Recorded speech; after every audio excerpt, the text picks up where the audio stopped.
Wondery Plus subscribers can listen to Crime and Sports early and ad-free right now. Join Wondery Plus in the Wondery app or on Apple Podcasts. In the depths of an Atlanta forest, a clash between activists and authorities ends in tragedy. I'm Matthew Scher, and on my new podcast, We Came to the Forest, we expose the hidden truths behind a shootout that left one activist dead and countless lives forever changed. Binge all episodes of We Came to the Forest ad-free on Wondery Plus.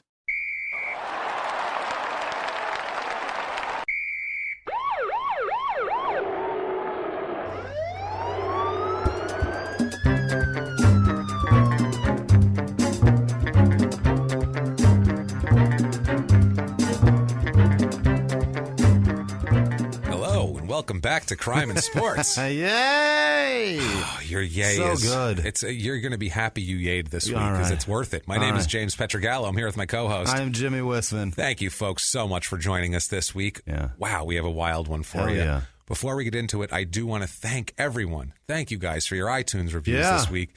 That's huge to us. We're one away from 600 right now. One away from 600 right this second. And it just helps us so much on the business end. We can't even explain to you what it does, but that's the lifeblood of a podcast. It sure is those iTunes reviews. So if I know it takes 30 seconds, you got to sign in, but if you could do that, give us 5 stars, tell us you're following instructions, following directions, whatever it is. Yeah. If that's not enough, guys, you have to dig deeper. You love us that much where you're like, I have to dig deeper. What else can I do? What else can I do? You can get on patreon.com/crime in sports, patreon.com/crime in sports, and you can give us a donation there. There's some cool rewards. Yeah. It means the world to us. Also, too, you can make a one-time donation at PayPal, crimeandsports@gmail.com. Right. I don't know if you've noticed, for a long time we had ads in the front of the show, where the pre-roll ad, where it would just be like it wasn't us talking, it was just some random ad they stuck in there. Right. We took those off. We had those taken off a few weeks back because, honestly, it's just not worth it for the flow of the show. Right. We didn't want people to turn the show on and have to wait and have to listen to an ad they might not want to hear or have to fast forward through it. It's a pain. So we got rid of those. So if you want to dig deep and just say, hey, I like not hearing about Napa know-how in the beginning of the show, then you can do that. If not... I like not being told that a DUI is bad for me. Yes, I realize that. And, whatever. So if you want to do that, go ahead and do that. We would be honestly just thrilled and thankful beyond belief. If not, fine. Yeah. That's cool. You could be a lazy bastard. You could sit there. You should give the iTunes review, though. That takes nothing. That's what you should do. But if you don't, sit back and enjoy a hell of a show here. Hope you enjoyed Charles Crazy Horse Bennett last week. I sure in the shit did. Wow, did I enjoy him a ton. That chubby woman smacking. Wow, was he crazy. He's a horrible person. He was a terrible person, but entertaining as shit. He's one of those guys where you're like, he's terrible, but if you I don't know what it is. He's the type of guy that reality shows were made for. Yeah, no doubt. But we should have him followed around with cameras, not only because it's entertaining, but then it will also document whatever damage he causes across the world. Somebody recommended that you and I make a plea video for money like he did out in the woods. Hey, pleading for Patreon. Hey, my name's James Pietragallo, birthday. So that's we should do that. That'd be great. I'm Jimmie Whisman, born February 22nd, 1981. I need you to go on patreon.com because I'm Jimmie Whisman, born February 22nd. You literally, I don't know how many of you guys watched that video, but he said his name and his birthday at least 7 times in 14 minutes. It was the craziest thing I ever saw in my life. I got kids and I was born. I was born. Stick around at the end of the show. First of all, you want to sit through this entire show no matter what. Don't just say like, oh, yeah, he got arrested a couple times. He's a mess. The end of this story is the crazy. The very, very end is the craziest cherry on top. Can't wait. That we've had. So God, I'm so fucking pumped now. You want to listen all the way to the end. Also, too, we just if you guys care about us and what's going on in our kind of on the business side of podcasting and all that kind of thing, you could stick around at the end because I got some shit to say. And Jimmie, I'm sure, has some things to say. I know I got something locked and loaded. Yeah. So we'll do that. But without further ado.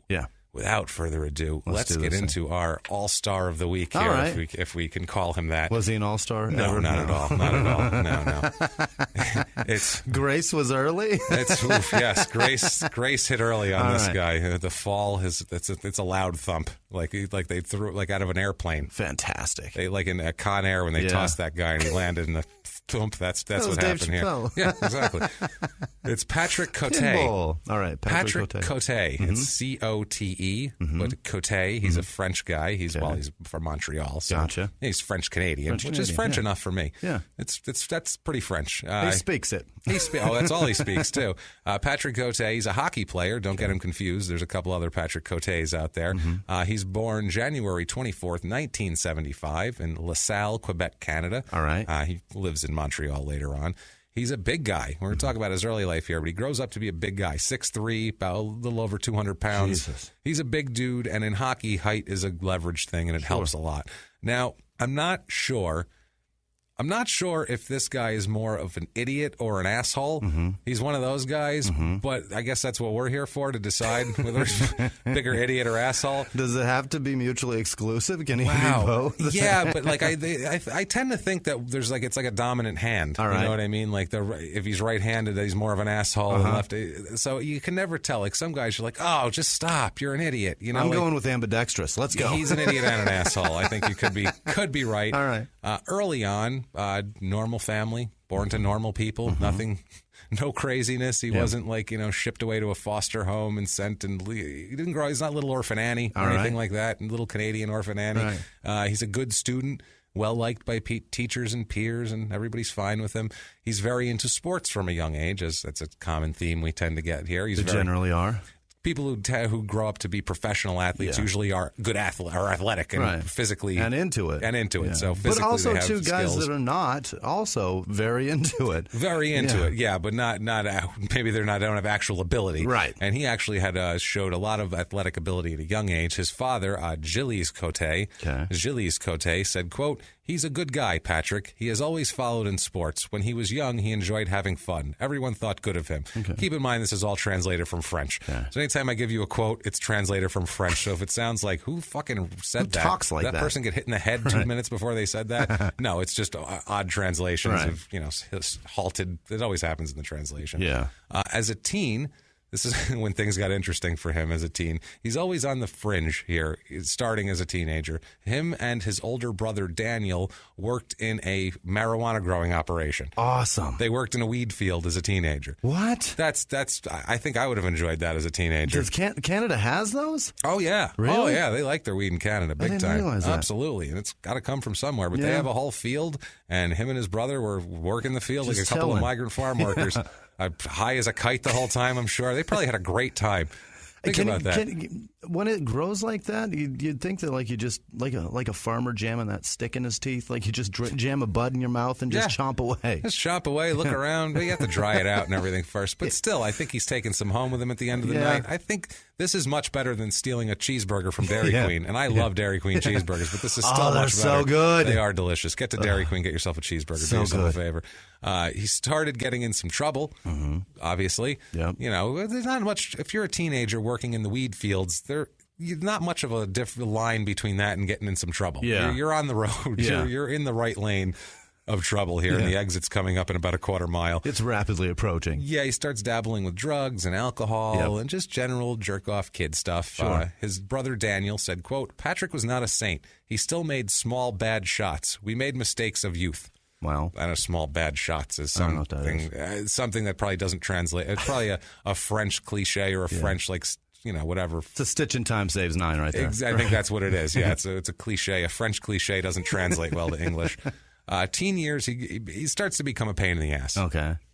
To people around him, and he starts getting in fights. He's arrested for some misdemeanors and some serious shit that gets knocked down to misdemeanors because he's a kid. Possession of drugs, theft, things of that nature. That's what happens when you grow up in a weed field. In a weed field, playing hockey, getting hit in the head a lot. These things happen. Also, this isn't a good advertisement for weed is not a gateway drug. Like this. No. This Well, is he was causing drinking way before all right, that. All right, this so is, alcohol did it. This is Canada. He had an 8% alcohol beer in his hand at age 7, probably. This is Canada. Come on. He's mainline in Labatt and tilling weed fields. I think that's the equivalent of like my family, like my grandmother told me in Italy how they used to give them wine as kids, and you'd have wine with your Sunday dinner when you're 9 years old. I believe that Canada's probably the same way. Did you guys do that? Oh yeah, they really give the kids wine. They put a little water in it. Whatever, White trash just rubs whiskey on your gums when you're teething. This is so you can have it with the meal. That's incredible. So you can enjoy the whole meal because the grapes they were grown locally anyway. So it brings out more flavor. It brings out the flavor in the gravy. I'm trying to teach you some goddamn class and culture. Cocksuckers. Have that. That's hilarious. Let's go, kiddo. Let's teach your ass some class. Get over here. We're going to class you up nice. I'm going to teach you about a decanter. Come on. So hockey's his salvation. This is the only area where he's not a complete jerk-off is on the ice, and he's really good at hockey. So it works out. Big drinker, though. Okay. Drinks like a fish, this guy. Really gets into the booze, which for a hockey player is kind of normal at a young age. Even in the States, I knew guys in high school that were hockey players. They were the biggest drinkers I knew. You got to numb the pain. It's part of the culture. It's even over here, I feel like they're like, let's pretend we're Canadian. We'll play hockey and drink beer a lot, and, it'll be fine. You bring the schnapps. You got it. I don't think they're drinking schnapps up there. I'm assuming. Peppermint schnapps warms you up. That's all I'm saying. It does. That's true. And you're on ice, so you want something that warms your guts. Labatt's. Fuck it. When he signs with the junior league when he's 18, when we've talked about these junior leagues a few times in our other episodes, Steve Durbano, Mike Danton, we don't have a lot of hockey players. They don't commit as much crime as other sports for some reason. Or it's just not documented. Well, it's just a lot of DUIs they get. I look at them with a lot of DUIs, a couple of vehicular manslaughters, but nothing we can really sink our teeth into for the most part. Throw in a wife punching from time to time. Oh, yeah, they'll punch a wife now and then. It happens. But in their defense, they thought she was high-sticking. So she was trying to cross-check me. Right. I had to put her down. What do you want, a punch in the face or a couple minutes in the box? I feel like that's what it is with a hockey player. They don't realize that's not okay to act like that. They're really, it's like we said, hits in the head mixed with just too much Molson. Real quick, just to point that out, how many hits in the head they take. Did you see that Sidney Crosby, he just got blasted in the face this past week, and they're now discussing like. It's not even like worrisome discussing of how many head injuries they've had. They're just like, maybe he'll have to retire early because he's had a few more concussions.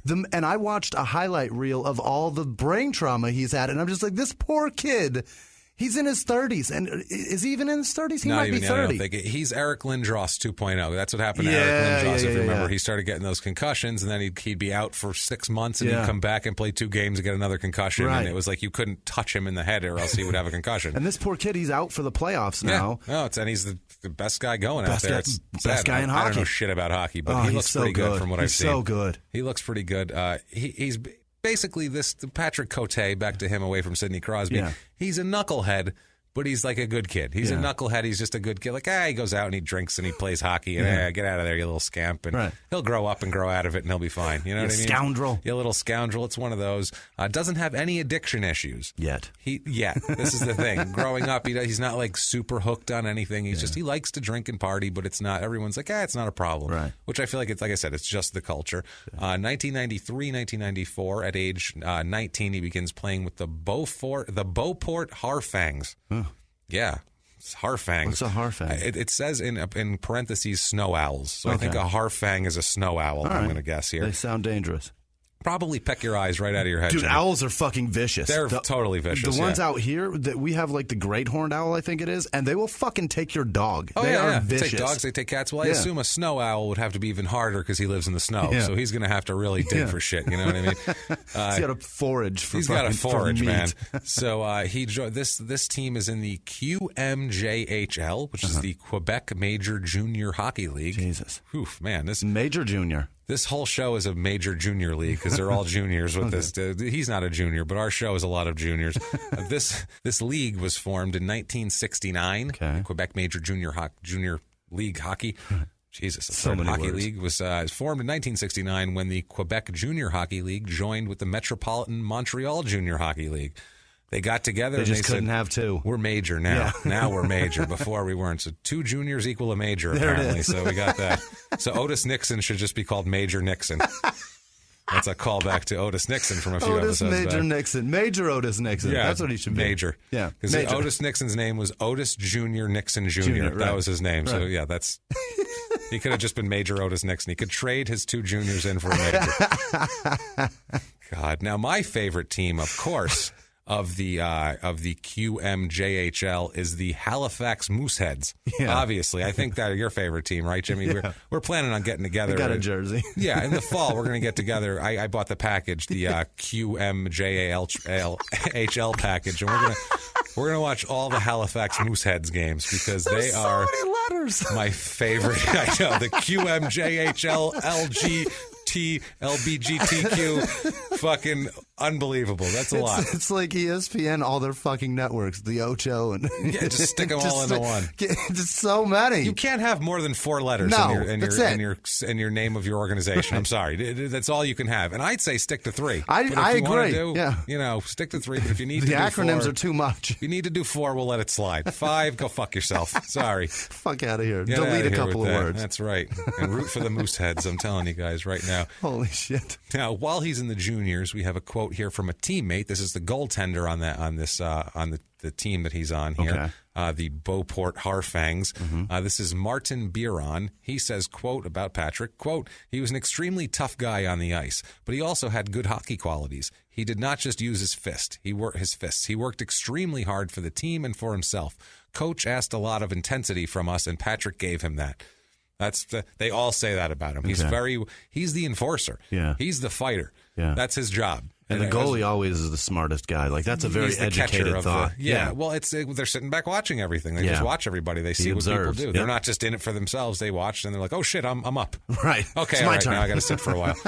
So, yeah, and everybody throughout his career will say that about him. They'll say, like, on the ice, man, you can count on this guy. Yeah. Because if somebody comes and takes a cheap shot at you, he's going to come and fucking thump him, period. That's it. That's his job. To let him know he's here. As we'll find out, because he fights a lot. Really? Oh, wow, does he fight Fantastic. so much. Well, he's in Beauport 93-94. He plays in 48 games. He has 2 goals, 4 assists, and 230 penalty minutes. 230, and that is all fighting pretty much. 2 goals, 4 assists, and then this laundry list of minutes in the penalty box. So he's such a fighter, man. So many fights in his career we're going to get into. It's amazing. Awesome. He's fun to watch, too. He's a good YouTube. Yeah. Like, he's just a good guy to be like, let me YouTube this guy's fights, because you can just keep watching them and watching them and watching them. There's so many of them. Crazy Horse was very similar. He's fun to YouTube, too. Just so much fun. This is the same thing. Yeah. But these fights are actually better. Awesome. These people look like they can fight better than the people in the These Crazy Horse fights. in hockey are much better than that guy's UFC fights. They're That's much awesome. better. Yeah. In hockey, there's no fucking around. Yeah. There's no dancing. There's no squaring off. You have a limited amount of time. If you stop, the refs break you up. Yeah. So you got to you get in there and you throw blows until you're too tired to throw blows or one of you goes down. Any injury in hockey is more exciting than any other sport. On ice, it's fast. Right. Watching Sidney, going back to Sidney Crosby, I feel so bad for him. But Jimmie doesn't watch hockey. He's seen one game and Sidney Crosby was in it, and he's like, I'm going to talk about him a lot. He took notes. He's like, this is my go-to. No, it was in the highlight reel of his head injuries, and that man took a fucking hockey puck to the face and it broke his jaw and split his face wide open. It's a tough game, man. That's brutal, man. A tough but it's game. awesome to watch. I'm in. And this guy's the toughest. This is as tough as it comes. He's not the toughest, but this is as tough as it comes. If there's no fight in the game, though, fuck that sport. You know what I mean? That's what I'm saying. That's so fucking boring. I love, by the way, if there's no injuries or fights, I could give a shit. That's the truth. I want the blood. I have to say, watching all these fights, too, my favorite thing in the world is the way announcers switch modes when a fight starts. That is fun to listen to. In basketball, when there's a fight, they're like, "Oh no, here we go. Okay, this is so horrible. Come on, refs, you got. This is no good." They don't talk about the fight. Right. Literally, they'll be like, "And he's down the left side, goes into the back of the net. Oh, we got a fight here. It'd been nice. Let's see here. Oh, it's Probert and Cote squaring off, and they're just like, Cote gets him with the left. Oh, he's in tight. Oh, a sweeping right by Probert misses him just over the head. Oh, hits the left hand free. They're wrapping each other up. Oh, swinging around." They're calling that they turn into boxing analysts. It's fucking amazing. So good. Literally like left hand. Ooh, that one rocked him pretty good. His helmet popped right off. You can hear the crowd roar. There's something about I'm not even kidding. It's There's amazing. something about the phrase rocked his head back that just fucking makes me so excited. There's one of the fights he has with Bob Probert, as we'll get into. He has a ton of fights with Bob Probert. Awesome. He has a bunch of fights with the same guy a lot. One of the fights, Probert hits him with an uppercut, and his helmet just pops off his head back, and you hear the crowd go batshit. And he's like, "Oh, rocked his head back with that one," like with this Canadian accent. Why does that get me going? It's so funny. But I'm like, when I first watched him, like, I don't watch a lot of hockey, so I'm like, is this, normal? I'm like, these announcers are great. And then everyone is like that. You're required to turn into a boxing analyst. You're required to turn into Larry Merchant in the middle of a fucking hockey game. The phrase rocked his head back is my equivalent of boobs coming out. I'm just like, fuck yes. Yeah. Rocked his head back. Now I have to become Bert Sugar and tell everyone about this. Report on this shit. I love it. Unbelievable. So 94-95 at Beauport while he's a snow owl. Yeah. He plays in 56 games, has 20 goals and 20 assists. That is 40 points in 56 games, which is like... That's incredible. You're playing some hockey right there. That's not bad. And let's not forget. How many minutes? You would think, you would think he's concentrating on scoring and offense. He's not. 314 penalty minutes. That's my man. He is fighting his ass off. Also, in the playoffs, he had 8 goals and 8 assists in the playoffs. And that's not all-star caliber in that league? In that league, maybe. That but I don't league, even know if they had an all-star game. His number should be retired for those numbers. Those are incredible. He's looking strong. He's a badass that can score. This is a guy who the NHL is looking for. Absolutely. A badass, a big guy, a guy who's not afraid to throw down but has the skills where he's not just a thug. Because this is when hockey started changing now, where they were kind of looking for more skillful. Yeah. They started to get away from the enforcer-type player a little bit at this point. And nowadays, it's just gone. They want a Lemieux. They want a fucking Sidney Crosby. Yeah, that's what sells tickets. Right, yeah, but that's also, who puts asses in seats. This guy also puts asses in seats. They do. I'm sorry. But they put the wrong asses. They put my ass and your ass in seats. I went to a game. I remember going to a hockey game as a kid specifically to see Marty McSorley. I wanted to see Marty. And the first goddamn period, him and Jeff Bukaboom were throwing down. There I was like, that's what I'm talking about. That's right why there. I'm here. That's why I'm here, baby. So that's what. And the crowd, like I said, it was like like a boxing match. Like they're quiet, a punch lands, they roar, they come back down. It's awesome. It's much better than the fucking game. It is, because you don't expect the fight. Like, there's a fight. It's going to happen. And like I said, it's going to be a good fight unless they just lock on to each other and fall down, which happens I've gone sometimes. to 3 Coyotes games, and all 3 of them, one of them had like 4 fights in it, and it was the first game I ever went to. I was like, this is the greatest fucking sport that ever happened. Then the last 2 games I went to, no fights. I'm like, I'll never fucking come back. I'm not wasting my time. He plays in a league later where there's this one website that I think it's hockeyfights.com. There's Hockey Fights and there's dropyourgloves.com. Awesome. The 2 of them. I found these for these guys, but I think it's Hockey Fights where you can see the fight he got in that game. It'll have them by date, and then you can click on other fights in that game. Fuck yeah! And it'll show you other fights. This other league later on, all they do is fight. You'll click on other fights. There's like 8 fights in every game. It's like what were they doing in this league? How was anyone left on the ice afterwards? It's just legit UFC fighters that are like, I can't fight enough. I'm going to play hockey where I'm playing every night, and then we're just going to fucking fight. Get a paycheck, and I can still train. It's great. So rocking heads back. So I'm telling you, he does so well in Beauport that on July 8th, 1995, is the 1995 NHL draft. Okay. From Edmonton, Alberta, Canada. Okay. See, that league knows how to do their thing. All the other leagues, they do New York, they do Chicago, they do Edmonton. That's where you. Alberta is where you want to have your deal. Not even Calgary. No. We're going to Edmonton, baby. We're going right to the oil fields. Let's do it. Whoa! So number 1 overall pick that year is a guy named Brian Berard. He was picked by Ottawa, number 1. He played for 14 seasons, had 323 career points. Played for the Islanders, Maple Leafs, Rangers, Bruins, Blackhawks, and Blue Jackets. So he had a full career as a number 1 draft pick. I don't think he was ever even an All-Star, though, because it's, they're highlighted, the All-Stars. Gotcha. I don't think he was an All-Star. Finally, round 2, pick 37, Patrick is selected by the Dallas Stars. So now he's a number 2 second-round draft pick in the NHL, which is great. Yeah. Second-rounders make the team. Yeah. Second-rounders are in. I mean, they're expecting you to be a part of the team if you're a second-rounder. Is that the only team in Texas? Do they have the Dallas Stars, and is that it? Does Houston have one? No, Houston. No. San Antonio doesn't have shit. No, Dallas. They moved down there from Minnesota. All right. Dropped the North in their name, became the Stars. Beautiful. Here we go. Well, the Dallas Dirt way to Stars. rename a team. Yeah, Clever. Dallas Dust Stars. Here we go. It's North. That state is all about. Remember when we went? It's all about stars. It's everything stars. By the way, your state is the Lone Star State. You get fucking 1. Knock it off with all the goddamn stars. Pick a star. Put it somewhere. Put it in Austin. Tell us where to look at it and fucking knock it off. Star. Everything else, shut the fuck up. Stop it. Everybody's got a tattoo, or they remove their bow tie on their Chevy truck and throw a star there. Yes. They got a star over their goddamn door in their house. Everything is a star. Stop it. Ezekiel Elliott, pry that shit off your helmet right now. Pry the star off your 1. Cowboys helmet. 1 star per guy. That's what it is. You want 1 star. You put it right in the middle of the fucking Cowboys field, and everybody else shut the fuck up. Yeah. That's, you know what? You've decided that's your capital, right, Cowboy Stadium, Texas. Enjoy.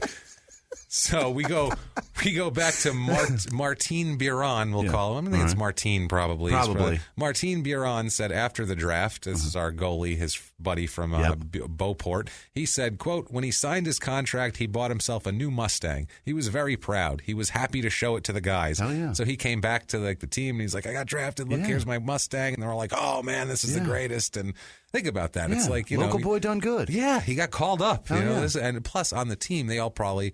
He was 20 and 20, and he had 40 points. He's beating the shit out of everybody. They probably love the guy. Yeah. They're like, yeah, he's the man. He's going to make it. You know? And to his credit right now, I'm actually kind of proud of him for buying a Mustang. He bought a $25,000 car rather than buying some fucking $150,000 garbage-ass car. Just wanted to have something decent, something to get around in. Look, it's not a Toyota flashy anymore. a little bit, especially when you're 21. That's like, hey, look at this. It's a Mustang. It's got kind a of cool. V8. It rumbles. You can rev it up a little bit if it's the...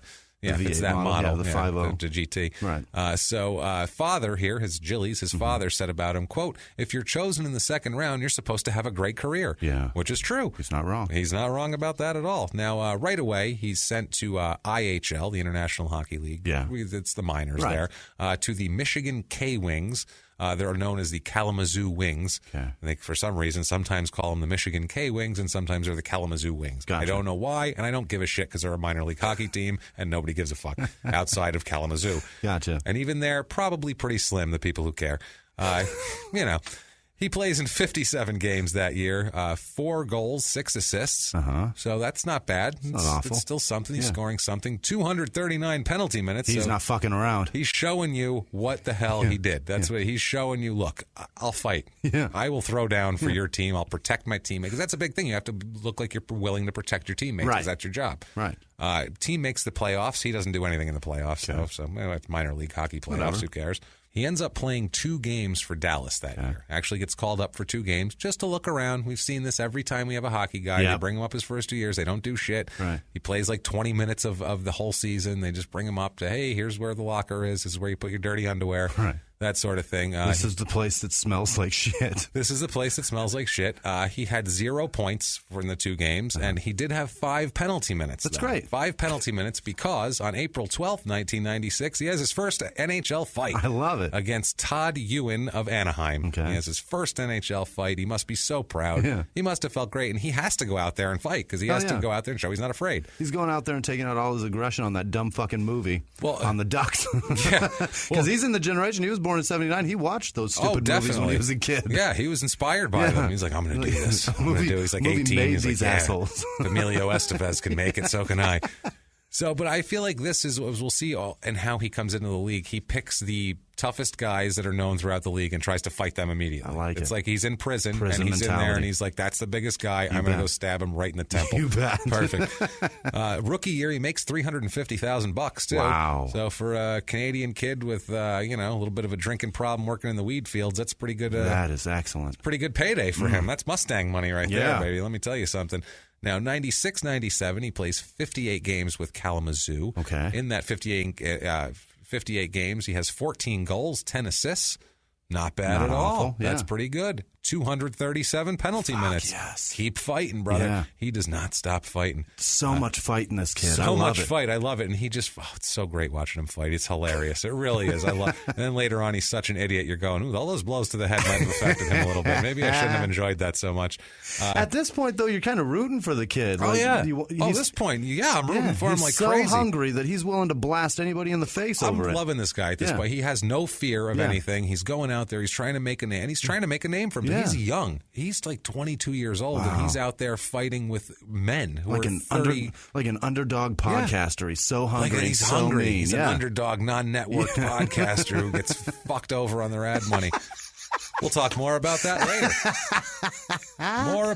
later. Back to the story. So Dallas, he plays 3 games in Dallas that year, and has 0 goals, 0 assists, 27 penalty minutes, though, in 3 games. That's not bad. He's fighting. Nine fight. a game? That's great. That's good. Yeah. That's fighting. He's getting out there. It's like they get him. It's almost like they sent him out there to like say, well, let's see if he can, let's see if he's tough enough for this, because they need to test their enforcer out. 27 penalty minutes, not bad. $375,000 he makes that year. Amazing. So, hey, things are going well, right? LJ's killing it. Absolutely. In that year, October 13th, 1996, versus the Chicago Blackhawks, he has his first fight with Bob Probert. All right. Bob Probert is so much fun. Yeah. We will talk about Bob Probert someday because he's got a plethora of charges of varying, like a rainbow of charges. But he's a big, tough, rough. You'd look at him, and he's a guy you'd go, ooh, I don't want to fight that guy. Yeah. Like, if you saw him in a bar and he was getting angry, you'd move away from his stool. You know, like, I don't want him to just punch me. Like, he's one of those dudes. He's a tough son of a bitch, and he's known as a tough son of a bitch in the NHL for years. All right. So he's got to come in and go, I got to fight Bob Probert because he's the toughest guy around. Absolutely. So he does. 6 days later, on October 19th, 96, he fights Ty Domi, who Ty Domi is another one. He's just like Bob Probert. He's known as a huge fighter. It's the same exact thing. So he's like, okay, 6 days later, I fought Probert. Now I got to fight. He's got like a list of bullies he's got to go try to beat up. It's like Steve Buscemi and Billy Madison. Exactly. Probert kicks his ass most of the time, too. That's the thing when they fight. He hangs in there. All these fights, when they're doing stand-up fights and they're just, hold your jersey with one hand and punch you with the other and switch, like... They go toe-to-toe, and nobody's trying to take each other down. He's a stand-up, punch me in the face, I'll punch you in the face back kind of guy. I mean, just trying to make a name for himself. Those are the best ones, too, because they boy, do they go at it. They do. And the switching of the hands and stuff and holding on to each other. Bang, bang, bang, bang, bang. Uppercut, and the other guy takes a couple shots. I really like it. And watching the strategy of them ducking their head to try to bounce the hand off of somewhere different is so great. One of these angles, they're looking for these angles. Ding, ding, ding, ding. But when they get that really good blow, and you're like, oh, that one hurt. I love that one. Rewind. One of these Probert fights, I don't remember which one because I watched... I think 5 or 6 of them. Yeah. One of these Probert fights goes so long. After half the fight, I'm going, how are they still throwing punches? Yeah. It's just so, and they're playing hockey, so they're tired anyway. Yeah. It fights with them just getting too tired to fight. It stops with them getting too tired to fight. They literally both just kind of lower their arms to holding each other's arms and just stand there, and then the refs come in, the linesmen come in and take them apart. And the announcers are even like, I think they're happy to see the linesmen on that one. I don't think either one of them could lift their arms for another punch. That's how they just beat each other till they were too tired to punch anymore. And they were connecting, too. Yeah. That was the fight where his helmet popped off with an uppercut, and he just kept punching away. I was like, holy shit. And hockey is exhausting. That's what I mean. It's exhausting so anyway. Tiring. And that's why you see what's so funny. If you look at all of his fights, 80% of them are in the first period. Because the guys are like, I'm not going to do it when I'm tired later. I'm going to go out there when I'm fresh. Do it now. Yeah, and also, too, you don't want to do it when it's a 2-2 game in the third period and they cause a power play against you. So that makes sense, too.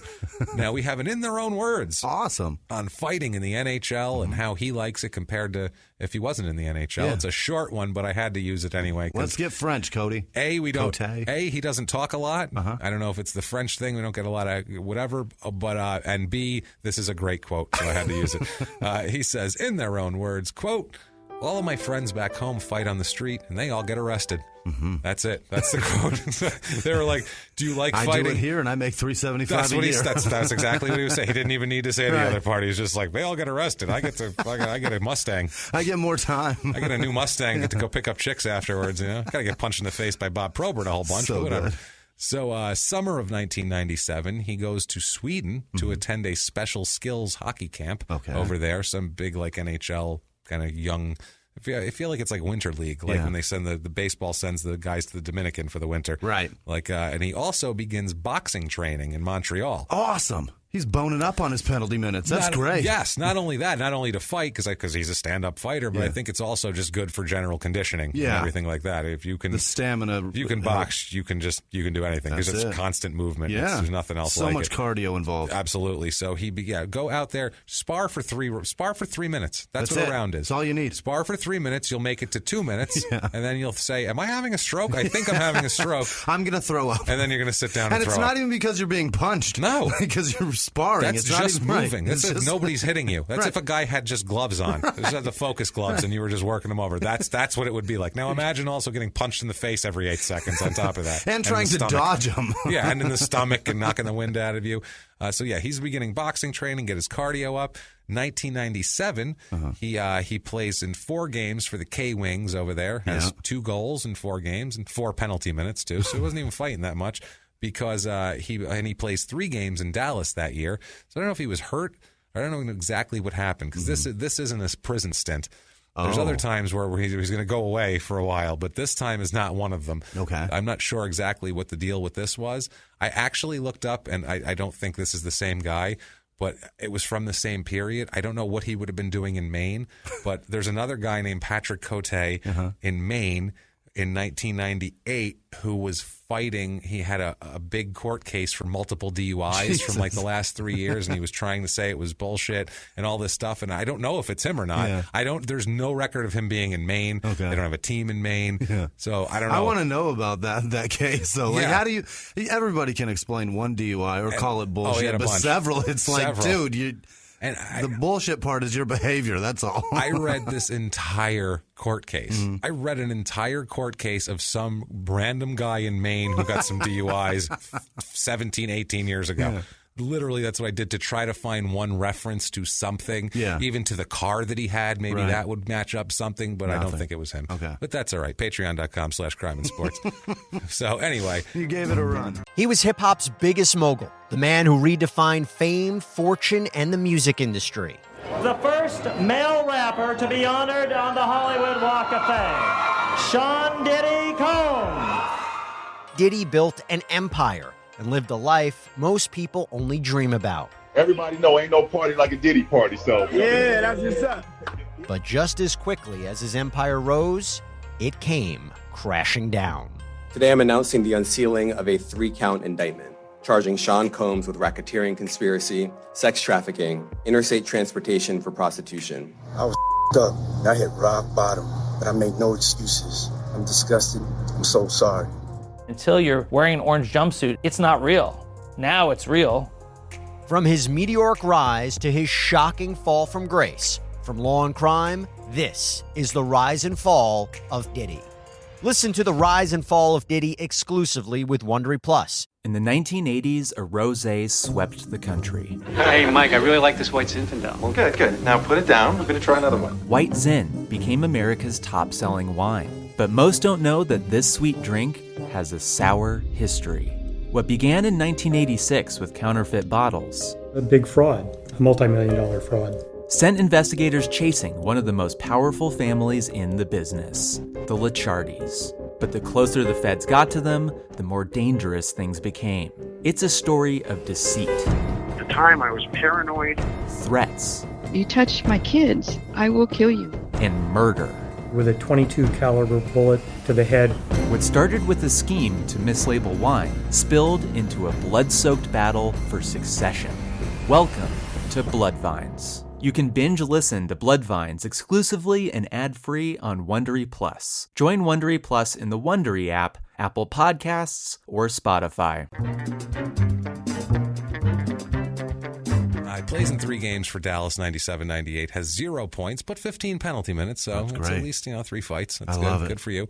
He's left unprotected by Dallas for the 1998 expansion draft. In 1998, the NHL was expanding to let in the Nashville Predators. Right. And this was... Was that the only team? That was the only team in 98, yes. And they had one team that year, Nashville Predators, and what you'd have to do is you'd have to leave a few guys on your roster unprotected. Anytime there's expansion in any league of any sport, every team has to leave a few people unprotected, and they have an expansion draft where they get to pick from everybody's deal. That's great. The Predators got to take one guy from every team.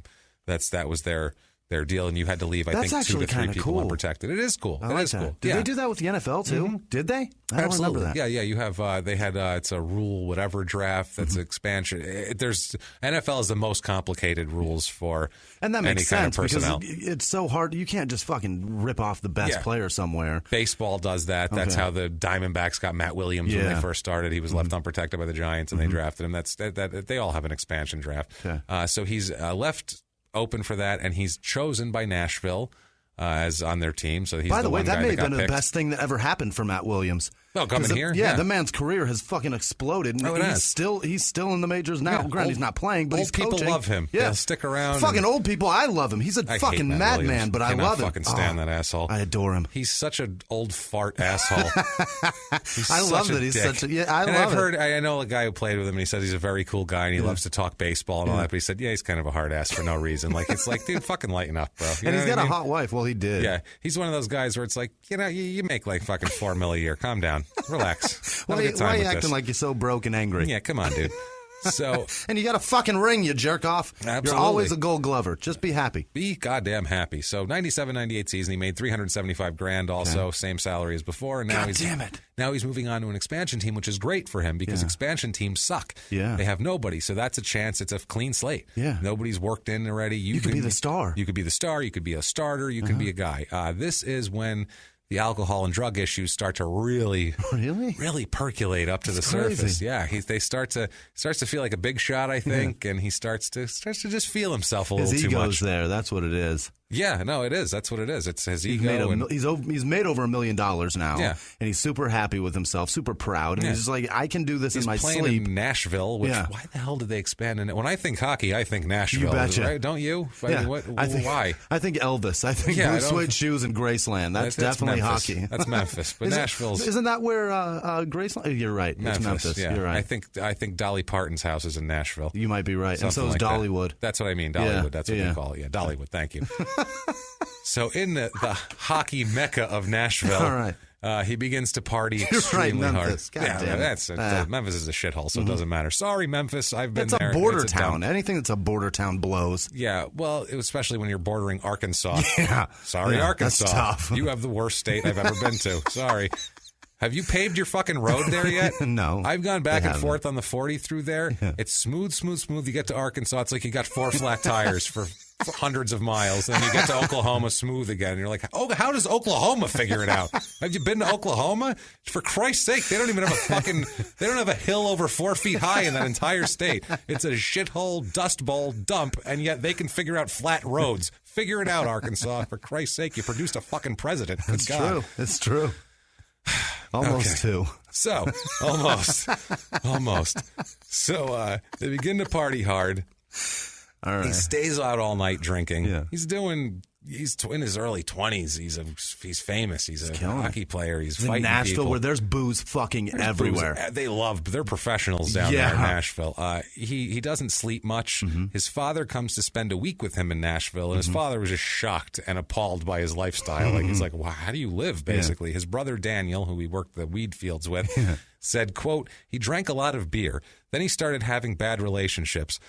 First of all, I got to interrupt this for 1 second. He's drinking a lot, having bad relationships, fucking off his career. All he has to do is find religion and name his son Junior, and he is a crime and sports Hall of Famer at this point. Yahtzee.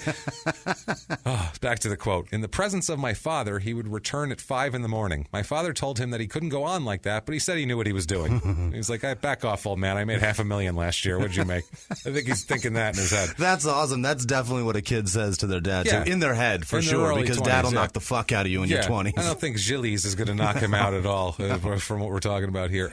His father said, quote, for him, resting was secondary. Now, a teammate about this time period, an unnamed teammate, because it's an anonymity. It's like, I'll talk some shit about him. I'm not going to tell you who it is. Seeing this guy on the ice, he's going to fight me. If I ever go to another team, he's going to kill me. Yeah. He said, quote, I confronted him a few times, but it's no use taking him to the river if he's not going to drink. He didn't take it seriously enough. He made efforts, but it was stronger than him. I told him a few times that he was drinking too much. It was not unhealthy. He had problems, but he was still nice to his teammates. Cote knows exactly who the fuck that is, just so you know. Oh, of course he does, because he's the guy who came up and told him. Also, we heard that bullshit quote. I took him to the river, but he can't drink. I can't force him to drink. It's whoever speaks in cliches on that fucking team. That guy says that all the time. Yeah. That guy says that. He tells him he's talking to a guy about his kid, and he says that. Yeah. He's, about his kid trying to read. Right. You can take him to the water, but he won't drink. So he's going to be illiterate. What are you going to do, eh? Stupid. What are you going to do, eh? Okay. Stop speaking in cliches, people. Knock that shit off. That is annoying. Be creative. And stop with the fluff piece, shitty wordplay article titles for these fucking No assholes. puns unless you're trying to fuck with James. Exactly. Unless you're Jimmie or Sarah, my girlfriend, who does that all the time. So 1998, 1999, he's in Nashville. He's in for the whole season. Mm-hmm. No minor league bullshit. No IHL. None of this crap. He plays in 70 games for Nashville. Yeah. 1 goal, 2 assists. And 242 penalty minutes. At least he's keeping something consistent. According to hockeyfights.com, that year he had 30 fights. Wow. 30. That's a shitload of fights. That's awesome. So many fights. I like him. Oh, that's a lot. That's 70 games and 30 fights, that man. Sounds that's like a lot. He's fighting. Sounds like an agitated drunk. That's what that sounds he is. like. He's an agitated. He's hungover. Yeah. Imagine he's out there. He's hungover. It's his job to punch you, and you come up and piss him off. And he's like, "I'm going to kick your goddamn ass." They're playing late at night. He's got the night sweats, and he's just like, "Fuck it, I'm fighting." He probably has a constant headache. This guy, between the alcohol and the blows to the head, he's just constantly just. I don't know if I'm concussed. If I had too much booze, I don't know what's going on. He's just always rubbing his brow, just always, just like massaging his eyebrow. Jesus Christ! Oh God! When he walks, he just rattles. He's got a bottle of ibuprofen in his pocket, like Tic Tacs. Sounds like a rattlesnake. Yeah. He made $375,000 that year. So unbelievable. Good for you, buddy. Keeping the money consistent. Yeah, it gets a little better here. Now, 1998, 1999 that we just discussed with the 30 fights. Some of his fights here we'll get into. He on October 10th of 98, he has 2 fights in the same game against different people. Normally you see the guys will go fight again. Yeah. He's the same guy, different people. I don't like you, and you're an asshole too. It was whoever he was covering, and then his replacement. He's like, I'll fuck you up too. I'll fight you too. I don't care. Who's on the second line? Right. Good, bring him in. Where's the third? Let's go. Peter Worrell and Paul Laus, he fights. October 19th, he fights Ty Domi again, as we've talked about before. October 24th, 5 days. This is all within 2 weeks.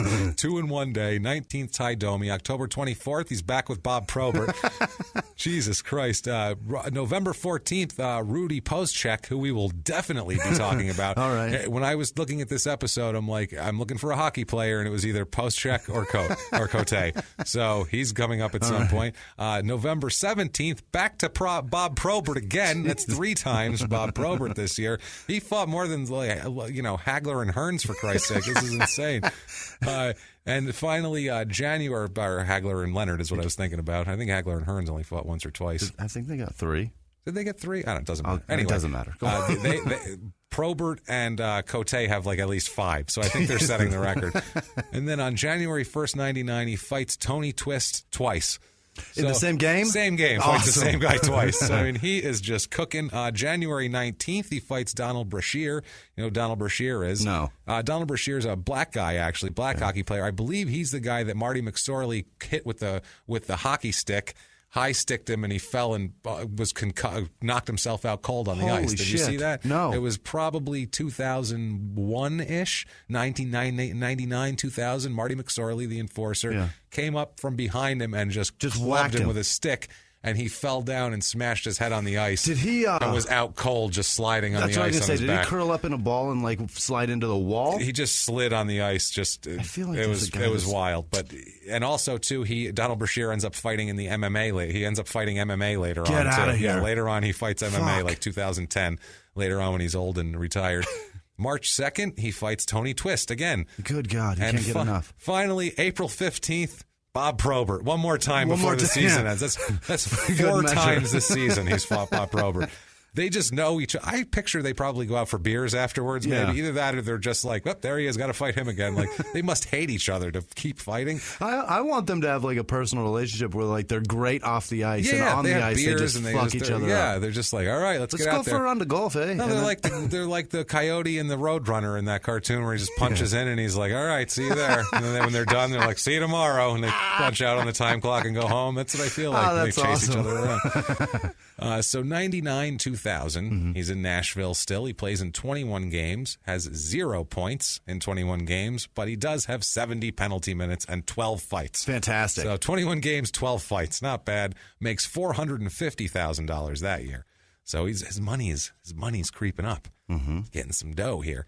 Now, 1999, 2000, he had some fights here. He fights October 5th, 1999. He fights Chris Dingman twice in the same game. Then on December 11th, 1999, he fights Peter Worrell twice in the same game. By the way, the Dingman fights, both were in the first period.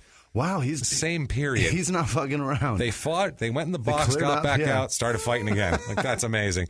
And he must not have encountered Bob Probert that year. Is all I could think is that Probert or Ty Domi, neither of them, they missed each other. Right. Star-crossed lovers is what they were. They couldn't quite hook up.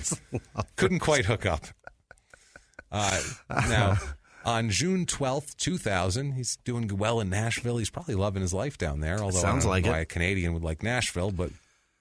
There's booze. There's booze. He's a celebrity. Everything's great. Patrick is traded to the Edmonton Oilers. Back home. For a 5th-round pick, but in Edmonton, which isn't home. He's from Quebec. Still Canada, babe. He's happy. He's going to be happy. Yeah, but Edmonton is like moving to, Boise, basically. That's not great. I'm in. I am not in. That sounds terrible.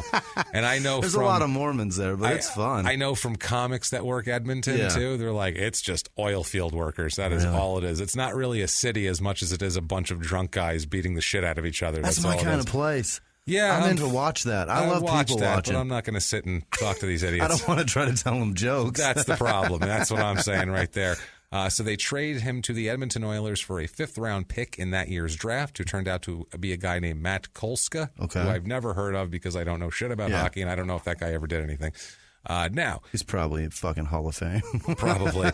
Now in Nashville, his whole time in Nashville, he had 42 major penalties for fighting. Wow, 42, which is second all time on Nashville to this day. What's a major penalty? It's a time difference and a penalty difference. Like they'll give one guy a minor, one guy a major, and it'll be 3 minutes and 5 minutes or whatever. So the 5 minutes is the major. I believe so. It's got to be right. Don't quote me on that because I don't know shit about hockey. Right. But I know that much. I'm sure that's close enough. It's close enough. Yeah, I understand. He's second all time still to this day, and basically in fights in Nashville. And how many years did he play there overall? 3 years. Jesus. Yeah, there's 97, 98, 98, 99, and then he got traded to. Yeah, so he barely played there. And he's second 99, overall. 2000, 3 seasons there, and he's second overall for probably the guy that's been there for a dozen years too. That's the other thing. Now in Edmonton, 2000, 2001.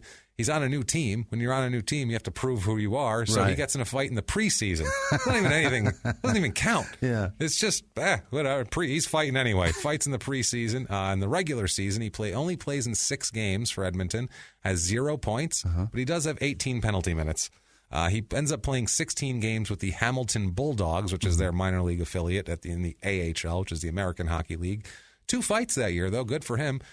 November 17th, 2000, this is so sad, he fights Bob Probert for what will be the last time. Oh, no. Isn't that sad? Don't you want to see him fight again? Yeah. I really hope they call each other after this years later. And they're like, buddy, I don't know what it is, but your fist ringing around in my eye socket, it's just warming my heart thinking about it. I miss that ringing in my ears that you gave me. I miss hearing that pop. That good pop. That pop. It's the worst fucking noise. Nobody could take an uppercut like you, buddy. God, your helmet would pop off, and man, it made me hard as fuck. I couldn't take it. So I knew you'd laugh at that for some reason. So he also makes 500. Gay, just man sex of like legit men like that always makes me laugh. I'll never stop laughing at 2 super manly dudes banging each other. Especially if you saw Bob Probert. You'd be like, Jesus, if Bob Probert's fucking you, it's because he's angry at you. You know what? I take it even back. Like super twink sex makes me smile. It does. Go fuck any dude fucking is hilarious. If you saw Bob Probert, you go, he only fucks out of anger. That's it. Out of anger. He's enjoyed all 3 of his orgasms that he's ever had. There's no lust that this man has ever had. It's all just, you like that, don't you? Yeah, I know you don't. That's right. No, I'm Bob Probert. Sweating all over you and my beard's gross. So gay sex is hilarious. Oh, Jesus. So, I don't know how they enjoy it. Yes. Because I'd be giggling the whole fucking time, unless it's like that. Well, that's how you know you're not gay, though, I think. I think if you were gay, you'd be like, this is great. Because that's what would be in your, you know what I mean? That's what would be in your heart from birth. You'd come out and you'd be like, yeah, that looks good. I don't think you would think it was so funny. Unless it's forced, then it's just terrifying. Well, then it's not fun at all. No. Any kind of forced sex between anybody is not fun. But like forced like Superman sex is terrifying. But never. So if you're saying, just for an example, if you're saying Bob Probert, if Bob Probert rapes another enforcer, that's funny. So fucking funny. And the bigger beard that either of them have, the better, right? I think that's how it works. I think that's what you're getting at. You want that, right? All right, good. Look at the beard on him. Hilarious. By the way, rape isn't funny. No, it's not. It's not funny, but this is fucking hysterical. It's not actually going to happen. It's not Bob real. Probert does not go around raping other men, so this is not a real thing. We have to say that, probably for legal reasons. I'm not sure. So, Unbelievable, man. So anyway, he makes $550,000. Does Cote. Rape is not funny, by the way. Rape is not funny. There is no. a great rape joke. Which one? Sam Morril does it, and he says, I had sex with my first black woman this week, and she kept saying the N-word. No. and then he goes, I like how everybody's laughing right now because it's just a rape joke. Yeah, not a rape. That's funny. That's fine. I like the old George Carlin. Remember what George Carlin said? Rape is never funny. Picture Elmer Fudd raping Porky Pig. That's fucking hilarious. That's fucking hilarious. Yes, no, and rape is not funny. No, just otherwise, jokes unless it's two cartoon characters with speech impediments, then it's going to be funny. Or Bob Probst. Or Bob Probert and any other NHL defenseman. I said Probst. Like he's the guy from Survivor's Dad That's or something. Okay, yes. Unbelievable, man. So, all right, let's move on. Jesus. Right. March 26, 2001. Mm-hmm. March 26, 2001. Yeah. Cote, Patrick, enters the NHL substance abuse program due to drug problems. Now we're having voluntarily. and this is, he has hit Grace, and it is he's in a toboggan cruising down Grace Mountain at about 400 miles an hour. Being raped by Bob Robert. He's like Chevy Chase in Christmas Vacation when he oils up his sled and he's shot down the thing and he's on fire. That's what he's doing. It gets bad quick. A few miles from the glass spires of Midtown Atlanta lies the South River Forest. In 2021 and 2022, the woods became a home to activists from all over the country who gathered to stop the nearby construction of a massive new police training facility, nicknamed Cop City. At approximately 9 o'clock this morning, as law enforcement was moving through various sectors of the property, an individual, without warning, shot a Georgia State Patrol trooper. This is We Came to the Forest, a story about resistance. The abolitionist mission isn't done until every prison is empty and shut down. Love and fellowship. It was probably the happiest I've ever been in my life. And the lengths we'll go to protect the things we hold closest to our hearts. Follow We Came to the Forest on the Wondery app or wherever you get your podcasts. You can binge all episodes of We Came to the Forest early and ad-free right now by joining Wondery Plus. Everyone out there should listen to Small Town Murder. You really should, mainly because you never know who's next door. Oh. And that's the point of this show, really. You never know who is next door. You never know what's going to happen on Small Town Murder. That's what makes it so wonderful. The only thing you do know is that people are going to die, and we're probably going to make jokes about it. That's it. That's all we can promise you. We dig into these towns. We see what makes them tick, from local legends to scandals they may have had. And, of course, the biggest scandals of all, horrible murders that take place there. And we put our, what I feel is a completely appropriate comedic spin on the whole thing. And you know you need a laugh right now. So get in there, listen to Small Town Murder. Follow Small Town Murder on the Wondery app or wherever you get your podcasts. You can listen to Small Town Murder early and ad-free right now on Wondery Plus.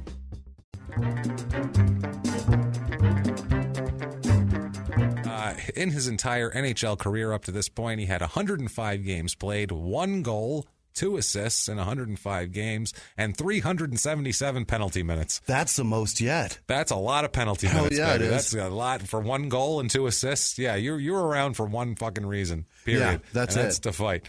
Now, September of 2001. Mm-hmm. Okay, now we're going to...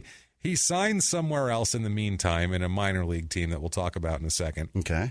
But in September of 2001, first of all, take any money you can get in September of 2001 because shit got real weird there in the middle of the month. It really did.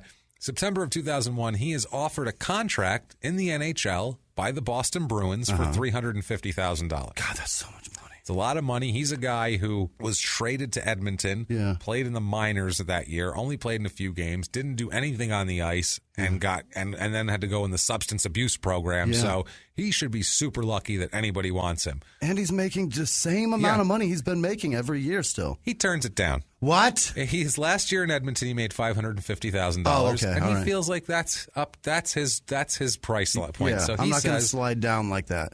On the Boston offer, he says, in their own words, quote, "This offer does not seem acceptable to me. For now, I prefer to train with the Chiefs. I'm not saying I'll be playing there all year. If I am offered a good contract in the major leagues, I will accept it." Now, Turn that down, you fucking idiot. Because guess Dumb. what? There will never be another contract in the NHL offered to you ever again. Oh, And he my blew it. God. He signs in 2001 here with the Laval Chiefs. Laval Chiefs are the LNAH, which is the Ligue de Nord American de Hockey, the North American Hockey League. Right. It used to be called North American Semi-Pro Hockey League, because that's back then that's what it was called, because it was fucking semi-pro. Gotcha. He turns down $350,000 because that's not enough for him. Yeah. That's how big his head is right What now. a dope. Which is insane. Now, Laval, the Laval Chiefs, I don't know if I'm saying that right, don't really care. The Laval Chiefs won the league's title that year that he was there. They won the Futura Cup. He only plays in 6 games and had 0 points, but 53 penalty minutes in 6 games, so he was cooking there. Yeah. Because he came in and that was what he was there to do. That's what he's there for, He yeah. has to lay it down. They were excited to have him because he was in the NHL last year, and this is a league that gets nobodies who will never play in the NHL, or a guy who's like 46. But he's like, I can still do it. Yeah. And then he's like, all right, whatever. We'll just sign him up. You'll pay him $100 a week, and we'll do this. And then they got a guy that'll throw blows for nothing. They got it for nothing and turn down the NHL to do it. Because in his mind, he is literally there to train and work out for his next NHL deal. Yep. Stay in shape, stay fighting, get some good shit on film or whatever, and just dominate and move on. Be the champion and move on. Move on. The coach of this team, a guy named Dennis Chalfant, we'll call him. Chalfant. Oh, Chalfant. I don't know how you say it. It sounds like he's telling you what he's about to do. Yeah. I am Chalfant. He's pointing that direction. I Chalfant that way. He said, quote, "We were so happy to see this guy on our team. He was still a good player. Strong guys like him brought respect. He had an A1 attitude." Okay. So they loved him. They were like, this is great. He's going to go out there and kick some ass. Yeah. Now, Patrick... Now, he's there. This is, like I said, 2001, 2002. So he's like, I'm going to stay there and I'll get a better deal. So he's thinking this is no problem. Yeah. But in the meantime, they don't pay much in this league. Okay. He's got to be making money somewhere, right? You figure he's got to be doing something. We finally figure out maybe what he was doing. On February 7th, and this is also... this is disputed whether it's February 7th or May 17th, but I'm not sure. I saw February 7th slightly more, so I'm going to say February 7th. It happened 15 years ago, so it doesn't fucking matter. Either way, Patrick is driving in Malone, New York. It's a small town up near the Canadian border. If you go straight up the Hudson River, a little bit to the west of it, it's all the way up there by Canada. Got it. It's a 14,000 person little small town. He's on Main Street, right down the center of town there on the Main Street. It's a 30-mile-an-hour zone. It is 3:17 in the morning. 30 miles an hour on Main Street, 3:17 in the morning. And how fast was he going? Well, he is driving his Audi A6. Oh, he's that asshole. And it's a 2001. It's like a brand new Audi A6. He lost me already. I was really excited for him with that Mustang. Well, he is driving 65 and a 30 down Main Street at 3:17 in the morning. I'm sure he's blowing stop signs and everything else. Yeah. A police boat off the coast there clocks his speed and calls it in, because that's what they do from out there, calls it in to police, who try to pull him over, and he doesn't pull over. He didn't stop? He didn't stop. He's in a small town out there. I don't know what the hell he was thinking, but he takes off for almost a mile before he pulls over. I don't know what he had. Maybe he was ditching whatever he had in the passenger, in the cockpit of the car there. They pull him over. They're a little pissed off because they chased him for a mile. Yeah. And they're like, what are you doing, basically, asshole? What are you doing? Why are you here? What have you been doing tonight? And where are you going? The typical questions. And they ask it a little differently if they're pissed at you, too. So they don't. Everybody's had that run-in with the cops, by the way. Even if you're up just fucking going home and you're not up to no good. No, but still everybody's had that. Suspicious and everything else. Yeah. The asshole cop that's just like, you're going too fast for my liking, and now I'm just going to be a complete dick to you. Yeah, now let's see what you got here. So they don't like his answers to where he's been and where he's going. That's not the good thing to do. Yeah. And he's going 65, and he ran. First of all, also, when you run from the cops, they tend to think you got to have something to hide if you were running, because it's a speeding ticket. What are you going to not? And now you're going to be a dick and tell me what's what because you don't want to be talking to. Like, first of all, I hate those videos online that the people are like, I'll only roll my window down this much. You don't need to see my whole face. You can just see this much. It's fine. No, fuckface. Just roll down your window. Give them your ID and shut up. That's annoying. Yeah. I hate those. I stand for my rights. I stand for my. Well, you know what? I do too. But you're going to fucking be an asshole and cause a scene over nothing. And just give me your fucking ID. I like two different reactions from the cop too, because I'm kind of a dick. I like the reaction. I like how you preface that. Yeah, I am. I like the reaction where the cop is like fuck you, and they drag him out of the car. Because I'm like, yeah. And then I also like the reaction where the cop's like, well, shit, you're right. You don't have to do that. Fuck. Yeah. You thwarted me there. Yeah. I also love that. I love seeing someone thinking they're hot shit, like walking up, get out of the car, blah, blah, blah. And they're like, don't have to, blah, blah, blah. And they're like, oh, fuck. Wait a minute. Right. I wasn't planning on that Shit. reaction. Yeah, that's what I mean. Like, I like that too. But then again, I also like it when they're pulling them out. I just like to see, people in uncomfortable situations. But There's one don't that- be a dick. If a cop pulls you over, give me your fucking license. Stop being an asshole. There's What's one wrong with a with you? guy flying a drone, and a cop stops him, tells him he can't fly it there because it's by the police station or whatever. And and the cop doesn't realize that man's already had a talk with the chief, and the chief's totally okay with it because it doesn't infringe on anything. It's not illegal, whatever. Yeah, gotcha, but the cop that approached him is a complete cunt about it, and then the guy's like, look, man, this isn't illegal. I'm not going to stop flying this. And then he's like, I'm calling my superiors. He's like, cool, get him here then, because I'm not wrong.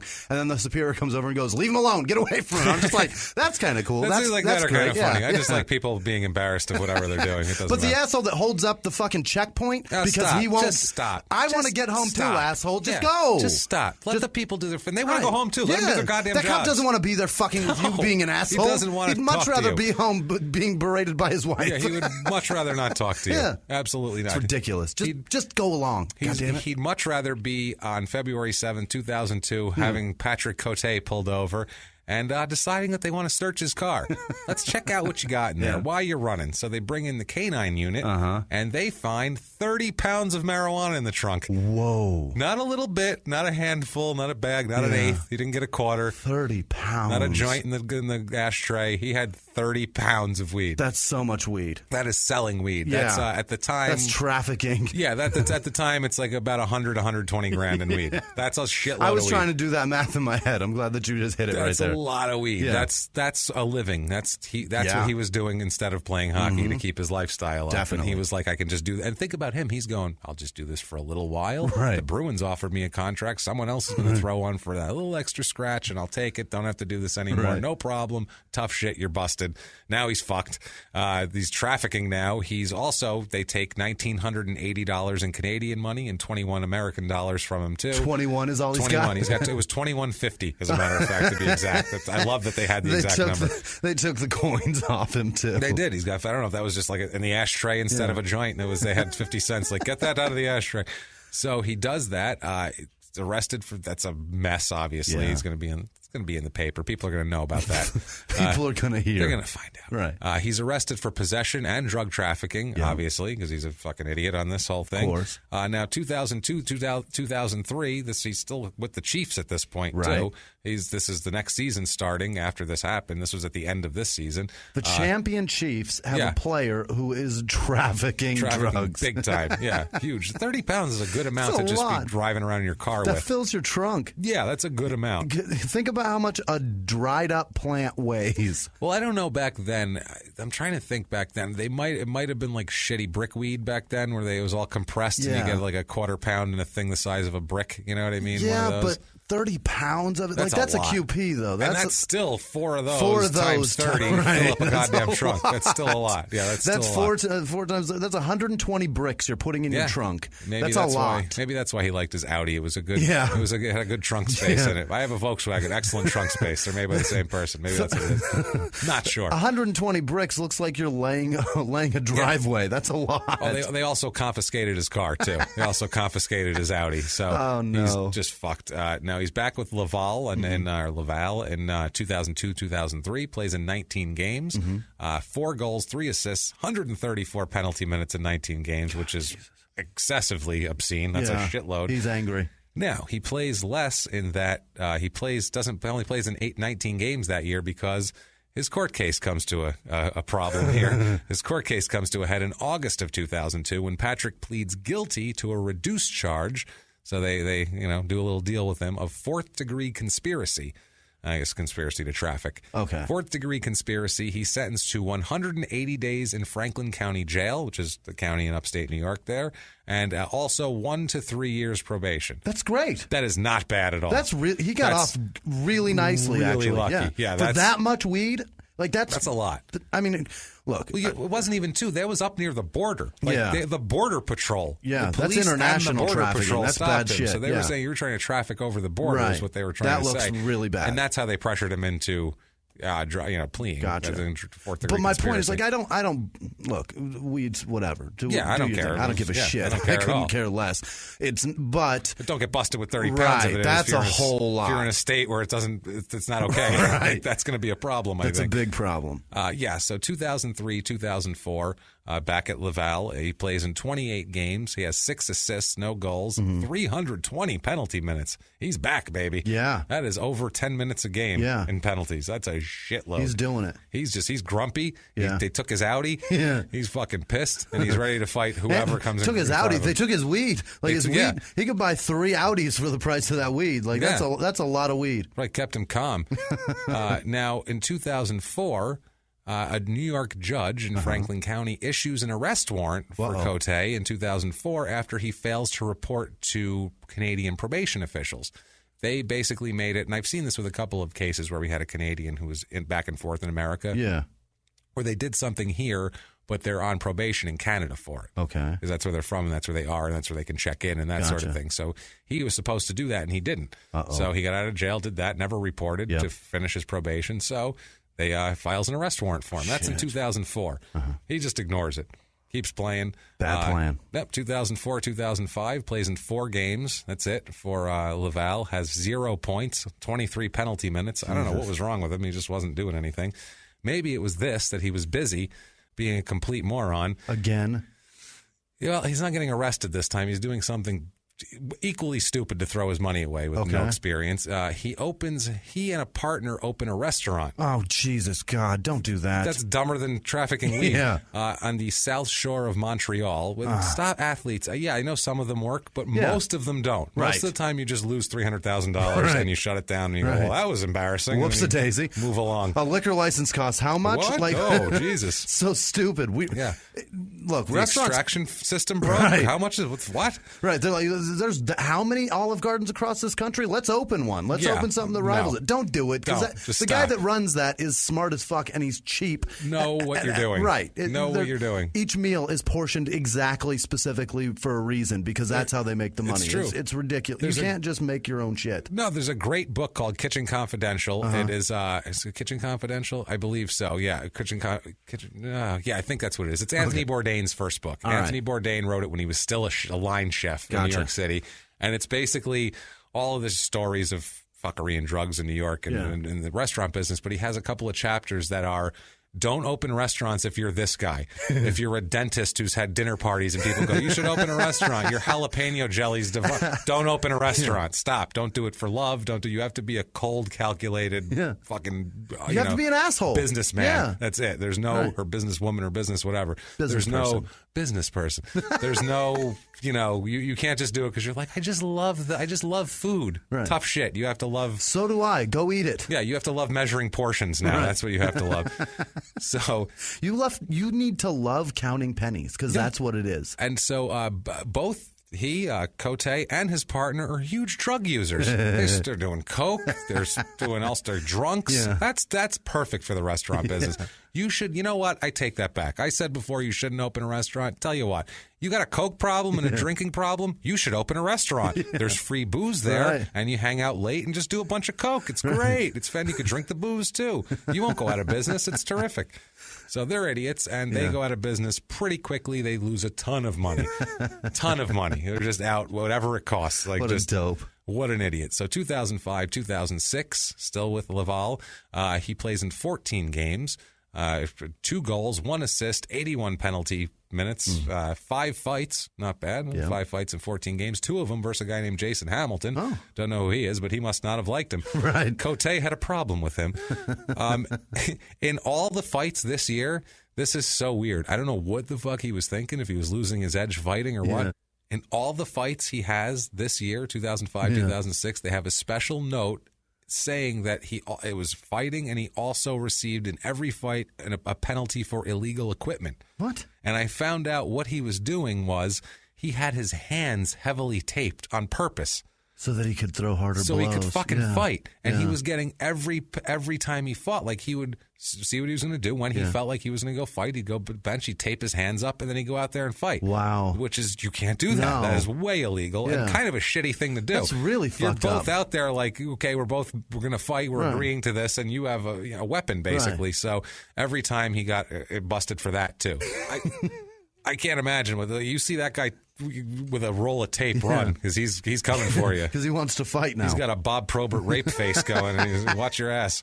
Watch your ass. So 2006, 2007, Laval becomes the St. Jean Chiefs instead of the Laval Chiefs. They Makes it easier to pronounce. Easier to pronounce for me. I like it. I don't have to worry about it. I'm probably still pronouncing it wrong because it's French.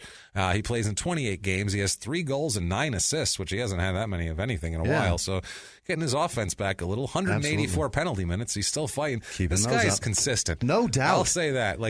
Remember like a Steve Durbano started out with all those and he kind of petered out on the penalty minutes like, hey, I'm getting older, I'll relax. Nope, fighting my way through everything. He's just an angry guy. And how many years in are we now? Oh, God, he started playing professionally in 93. Yeah. So, we're 12, 13 years in. Yeah, almost 15 years in. Jesus. So, he's in his mid-30s now. Yeah. Still fighting. It's a problem. 2007, 2008, he's traded. And in this league, they trade. I would think in this league, you'd be like, your team sucks. You're not trading me anywhere. Don't tell me where to go with your shitty team and no one even knows the fucking exists. Right. You joking? He paid me in chickens last week. You're not trading me. No, it's not. They paid me in Labatt's last week. I have to smuggle weed to make my Do you understand payments. that? What are you doing? No. So he's traded to Sorel Tracy Mission. Jesus. That's what they're called. Sorel. I know I'm saying Thanks Sorel, a lot, guys. Sorel. You trade him to somewhere that James may as well just Thanks, spell. guys. Thanks. That's what it is. It's a hyphenated name. Mission is what they call them. He plays in 8 games, has 1 goal, 1 assist, 34 penalty minutes. Claims to have cleaned up his life when he comes in now. Okay. That's his season. But before the season, when he first gets there, there's fanfare. Really? They're excited for him here. I mean, they're pumped. He says he's cleaned up his life. They're like, oh, we got this. He's on, he's back. This is going to be the shit. When he's traded, the Mission, this team, their GM, Jean Lazignan, I think I got that right, too. Said he was aware of Cote's, quote, consumption, but he didn't think it was a problem. Consumption. That's what he called it, his, quote, consumption. All right. He said, quote, we never talked about that. He was not an individual with a bad background. He was in the wrong gang.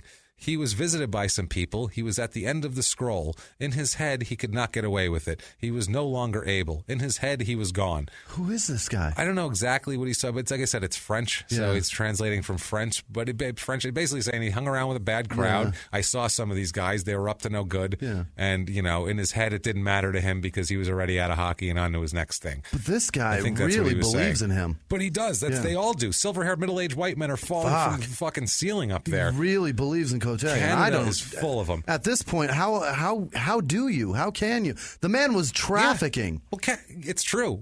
Canada, though, they see a hockey player and it's like they're amazed by it. And also, too, not for nothing, but I know that this is how it is. Well, not always in baseball and not always in hockey, but a lot of times in hockey and baseball, they pluck these kids out. They don't go to college. He didn't go to college at all, which that's going to do well later on in life. So if you don't make it, remember with Peter Story, the soccer player, they would train him when they were teenagers. He's 14 years old. 16 years old. 16, and they're supposed to be going to school to learn a vocation in case it doesn't work out. And they're like, they look at you like you're a piece of shit if you do that because that means you're not really into soccer. So now you have no life skills when you're done.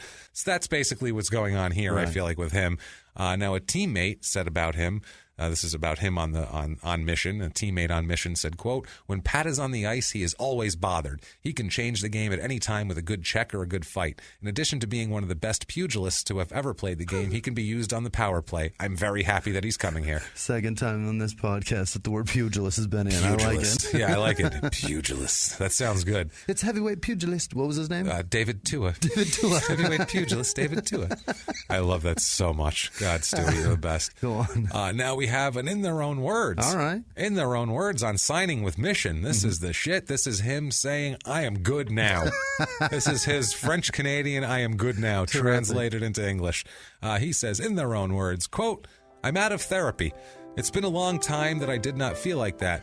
You'll have a new Pat in Sorrel Tracy. I can do more than fight. I will always be there to defend my teammates, and I know I can be useful on the ice. I'm a team guy, and I want to win the cup in Sorrel Tracy. The Chiefs will regret having exchanged me. So he's, don't trade me, motherfucker. Yeah. I'm going to come in and I'm going to do it. I'm a new Pat. I'm the guy. It's new Pat. Yeah. So new Pat is involved in this whole thing. All right. New Pat, new Cote. Now, new Pat. Okay, he's on the team. February comes up. Now, this is 2007, 2008, so he's on the team. They're waiting for that new Pat to show up. You know what I mean? He only plays in 8 games, and they're like, I don't know, he got a goal and an assist. He's still fighting, but still seems like old Pat, I feel like. Still seems like old Pat. And old Pat rears his ugly head here with a new activity. On February 28th, 2008, again, still trying to supplement that income, Patrick is arrested in St. Catherine, Quebec. He is charged with assault after he beats a 53-year-old man so severely. He beats this man in a restaurant parking lot. Oh, my God. Breaks his jaw, breaks his ribs, his cheekbone, and he has hemorrhaging in his brain. Why? This guy beats him. Well, it's said that he's trying to collect a debt. Oh, Jesus. He's literally going around strong-arming for debt collectors now. That's what he's doing now. So he's like, I tried weed.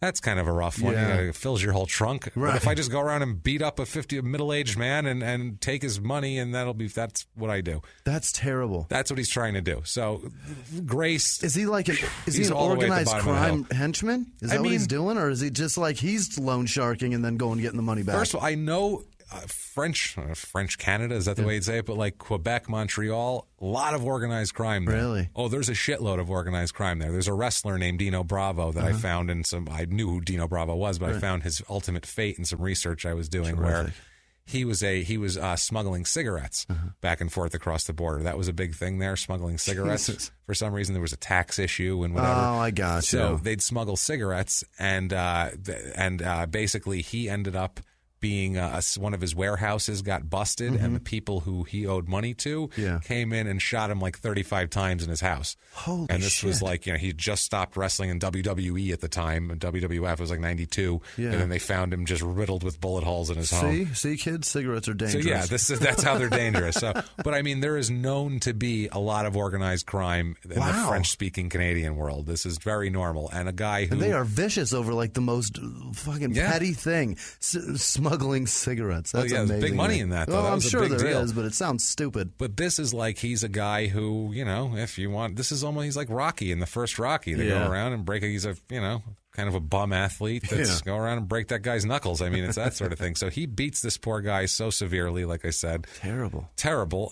Now, in addition to assault, he's also charged with breaking and entering and mischief. Oh, no. His general mischief and breaking and entering. I think he went in the guy's car, too, and did whatever. I mean, he's just added circumstances. But that's not it. You think that's it? Just violence? Just violence, just trying to collect a debt, just being a complete scumbag like that, just attacking a man in a parking lot. What else did he have? Well, when police arrest him, they search his car, and they find both crack and powder cocaine. Oh, my God, he's down to that now. So both rock and cocaine. Jesus. Grace was up here. Oh, it's like so I gone. said, It's is so in now our rear view. across the street. Yeah. Oh, he went over. There's a hole in the bottom of the toboggan. It's burned out. He is Chevy Chase that went through that little house. Yeah. Everything, man. He's on the other side of the town at this point.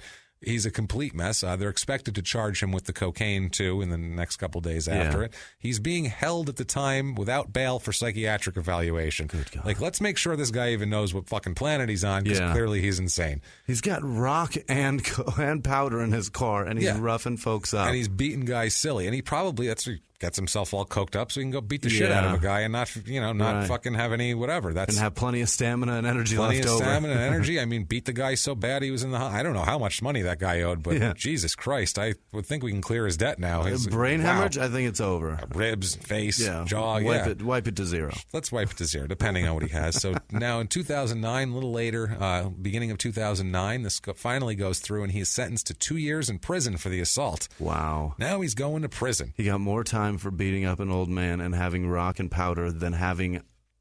What was it, 30 pounds or 40 pounds? Well, he didn't hurt anybody having 30 pounds of weed. He's trafficking. I like that. I like it to where he didn't hurt anybody, so that's fine. But then he almost killed a man in a parking lot. Let's give him time. He wasn't hurting anybody. I guess I'm on board with that. But trafficking is so scary to me because people that are trafficking, they're probably not great people. They're probably this dangerous. Yeah, I don't like it when anybody runs from the cops. I think that's so fucking stupid. Yeah. They're going to catch you caught. eventually. Just fucking quit. Pull over and it's stop over. trying to make people chase you and then you all get in accidents and die. Stop. You're going to kill innocent. Just pull over. You're going to T-bone a pregnant woman in an intersection and you're going to ruin 2 lives deal and with much more probably. Fucking deal with it. This idiot has ruined his whole career. Yeah. Think about this. He started out, he was a nice Montreal kid. His dad's, remember how proud his dad was of him? And he's playing his teammates. He's got a goddamn Mustang. Right. He's super proud. Dad didn't even tell him to get some rest. He was just like, I suggest it, but I'm not going to force it. I'm not going to force it. He goes to the NHL. Yeah. They think highly of him. He disappoints them. Right. Then he goes to the shit league, and they're like, we're so excited to have him. And he gets arrested for trafficking. And then they're like, he's a new guy. He's been in therapy. And he gets arrested for this. He's a fucking mess. He screwed over 1 million people. I feel bad for all these people, Jimmy. I feel bad for all of them. I really do. But you not, son of a bitch. not nearly as bad as I feel for Patrick Cote, a certified financial advisor and founding partner at Asset Grade LLC in Boston. All right. Patrick Cote, a business development director at White Mud Ironworks Group, Inc. in Edmonton, Canada. Jesus. Yeah. Patrick Cote, information security manager at Watts Water Technologies in the greater Boston area. Grief. Patrick Cote, senior market manager of loss prevention at Walmart Canada in Montreal. Poor guy. Patrick Cote, author of a book called Police Chief Managing Success, and it's a guide for police chiefs to manage their force to get better investigations. Hilarious. Patrick Cote, most of all, though, this is the one most of all. Not the loss prevention specialist at Walmart? Nope, not even close. All right. Patrick Cote, the welterweight and middleweight MMA fighter for UFC. Yeah, that's pretty bad. If you look up assault, violence, Patrick Cote, all him. All come to him. Former champion in the TKO and MFC promotions at both weights, middleweight and welterweight. Also fought in King of the Cage, like we did with Charles Bennett. And then he went back to UFC for about 7 years, the last 7 years. And April 8th, last month of 2017, he fought a fight and lost to Thiago Alves and announced his retirement on the spot. Wow. He finished with a 23-11 record, and he's also from Montreal. And he still hasn't fought as much as our Patrick Cote. No, he hasn't. That's the thing. Our guy had 30 fights in 1 year. This guy's got 34 in his whole career. Nothing. He's what a pussy. Pushover compared to. I want to see these two. I want to see Patrick Cote and versus Patrick Cote fight. That's what I want to see. Our guy's bigger. This guy knows how to fight more, but our guy's bigger and he can take a punch. Fuck yeah, he Bob can. Probert's a man, and he clocked him right in the face, and he stood there and took it. And the loser gets raped. That's what I want. The loser gets raped by Bob Patrick Probert. Cote raping Patrick Cote. No, I want Probert to just stand there on the side going, I'm going to get licking one of you. his lips. Yeah, I'm getting one of you. I want to see that bad. Just salivating. Actually, why are we dragging this poor Cote? He didn't do anything wrong, this fighter. I don't think he's been arrested. I think he's fine. The poor guy, but if you search Patrick Cote Montreal, Patrick Cote fights, Patrick Cote anything, you get this guy. So you think, oh, wow, what a scumbag. Jesus. So by the way, guys, he hasn't done the crazy shit yet. Really? This is all mild. We have insane things coming up, 3 insane things coming up. Like the crazy part of the story hasn't even happened yet. Not even close. We haven't even scratched the surface of it. He's still halfway down the hill. Okay. Put it that way. Late 2010, he's released from prison, finally, for his assault charge. Hey guys, we're going to break away from the show real quick to tell you about our sponsor, LordTimepieces.com. I love Lord Timepieces, and you know this about me, Jimmy. What am I wearing right now? You wear it every time we record, that Lord Timepiece. I do it for 2 reasons. Because this is what I wear. This is how good these watches are. These are amazing watches. This is a London company that makes terrific, affordable watches. These are watches, amazing. They're so nice. They start around $80. You'd be paying $400 to $500 in a retail store for these kind of watches. They're terrific, free shipping worldwide. That's another big selling point. But the main thing is, I wear this on stage. We're comedians. What we wear on stage, that's how you feel good and confident. You don't wear something on stage unless you represent yourself. Exactly. You're putting yourself out there, and any little thing that's wrong with you, it's in your head, and then you can't do your jokes. Exactly. That's what I mean. Like, this watch is so cool. This is the one. I have a couple watches. This is the one I put on stage to go, yes, now I look cool, and now I can go out there. They look and feel great. They're watches that will get you noticed, even even if you're on stage, they notice you anyway, but they're going to go, hey, that's a nice watch he's not wearing there. They're just wonderful. I know you got your wife one. I know she's enjoying it as well. She got the rose gold one, and she loves it. Now, you can use this special offer when you can get 10% off today with free shipping if you buy from LordTimepieces.com and use the promo code CRIME. That is LordTimepieces.com, promo code CRIME for 10% off today and free worldwide shipping. Seriously, guys, get on that site and check it out. We love it. And now back to the show. On July 6th, 2011... This is right after he gets out of... I'm sorry, it was 2011 he got out. Okay. Early 2011. He... Wow. In Malone, New York, if we remember where Malone, New York was. I don't. Malone, New York is where he got busted with 30 pounds of weed. Oh, okay. That is the border town up there. I was trying to think from another episode. I'm like, Malone, what the fuck happened there? I know Ocala. I don't know. I remember trafficking. Yeah, we're there. Okay. So in New York, this Malone town, police chief Chris Primo there, and he was the chief back when he got busted, when Cote got busted to begin with, he says that they have Cote in custody up there in Malone. Apparently, he was arrested at the border crossing in Champlain. This is for the probation violation warrant from 2004. Yeah. We're in 2011 right now. He's being held without bail. He intentionally turned himself in. They didn't catch him. This is a quote from Chief Primo, quote, he'd been serving 2 years in jail in Canada on an assault charge. He had just gotten out of jail over there. He was dropped off at the border by a taxi and walked up the bus lane. When an officer approached him, he said there was a warrant for him in New York and that he wanted to get it taken care of. He was very decent. His attitude was a lot different than last time. I thought I'd never see him again. I thought he was gone forever. Yeah. I picture this guy. I was sitting in my town. If he never show up ever. And there he is. Boy, I'll tell you, show's right on up now. The ghost walks. The ghost walks. So he does that. He actually does some time there, too, to take care of that because he skipped out on his probation. So he does some jail, blah, blah, blah. He's out of jail. It's May 2014. He's all out of jail. Everything's behind him. Everything's fine. Sure. Everything's good. Right? No. He's good now, right? Jimmie, he's good now, right? He's got to be. He's good now. He's got to be good now. He is driving a Cadillac. That's nice. He's driving a Cadillac. It's not an Audi, but it's fine. Right. He's in Ontario in Canada up there. This is amazing. He stops at a service station. Okay. He tells the clerk that his car is broken down and asks the clerk if they would please call a tow truck for him.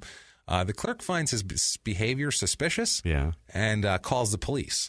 Now, while the clerk calls the police, that's really aggressive. It must have been really suspicious, like super suspicious. Like, how suspicious do you have to be to go, hey, I need a tow, my car broke down? Someone go, I don't think so. There's I'm calling the cops. Something illegal going on. Yeah, not even like they're going to rob. I'm calling the cops. Something's going on. It has to be crazy. What would the only thing I think is maybe the clerk thought that he was casing the joint to rob him. Okay. That's the only thing I could possibly think that, like, I'm he keeps worried reaching in his fucking waistband or... And he looks dangerous. I mean, he's a crazy person. He's a big dude. Now, while this is happening, while he's supposed to be waiting for the tow truck, Patrick waits at a nearby Tim Hortons. Of fucking course. It's a Canadian story. It has to involve Tim Hortons. Remember, Steve Durbano was busted for trying to start a brothel with an undercover cop in a Tim fucking Hortons. Danton, there was a Tim Hortons connection. Every goddamn show that brushes up against the border of Canada, someone's arrested at or near a Tim Hortons or for something they did at a Tim Hortons. What would it have to take for you as a convenience store clerk? If somebody walks in, their car's broke down. How do you call Pointing the cops? A gun at me? Yeah. Otherwise, I don't care. Or their what dick. You're doing. I mean, even then, I'd be like, get out. All right, he left. What do I care? I've seen a dick before. He's it's not just going to kill me. Stroking in front of you, and he's like, Maybe that's what it was. Yeah, call me a tow truck. I want a cab. And then he looks out, and Probert's behind him, even slower stroking. Waiting to get in there. It's got to be it would have to be something like that. We've turned poor Bob Probert into an aggressive rapist for no reason. I don't think he ever raped anybody. I hope not. I hope not. Or I hope he has. Yeah. I could say, well, fuck him then. Good. I hope it was hilarious. Yeah, I mean, well, if he did, it would be. We know that. So police arrive while he's in the Tim Hortons, and they look over the car because that's what they're there for. They look over the car. They run the plates. They see that it was reported stolen a week ago. Uh-oh, right? So they go into Tim Hortons looking for Patrick. And they're told, I'm sure in a very friendly manner, because it's Canada, they said, oh, yeah, hey, that guy, they said he left. He left the store, so he left his car there. That's a little suspicious, I would say. He left his stolen car there. They find Patrick walking along Route 132. This is what they do. They find him. They pull up next to him. They pick him up for that. Hey, Patrick, go on over here. Arrest him for the car. And right then, he admits to having a busy week. Mm-hmm. This isn't the first indiscretion he's had this week. He just this is on the roadside. He starts admitting to the week he's had. Okay? Let's talk about it. A few days before that, say 4 days before that, there had been 2 bank robberies in the area. What? On May 23rd, a branch of the CIBC Bank on Boulevard Taschereau in Brossard was robbed. Okay. Constable Mark David for the police in Longueuil? I don't know what the fuck it is. Some shitty Canadian cop up there is a constable said, quote, the individual wearing a 3/4 length coat, beige, appeared in the bank, handed a note to one of the clerks. On the paper, it was written that he was armed and wanted the contents of the drawer.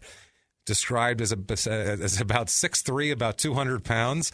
Made off with $2,000 and whatever French Canadian, 2,000 croissant money, 2,000 beaver dollars. Yeah, 2,000 hockey puck money. I don't know what it is. The note that the robber left said, quote, "I'm out of jail. I need $5,000 and I have a gun." Mm-hmm. That was his. I know Canada has the dollar, the Canadian. I know that, but I didn't beaver know. buck. The French, I feel like they'd be like, "We don't want your money. We do something else. We can't even speak your language in this part of Canada." Nah.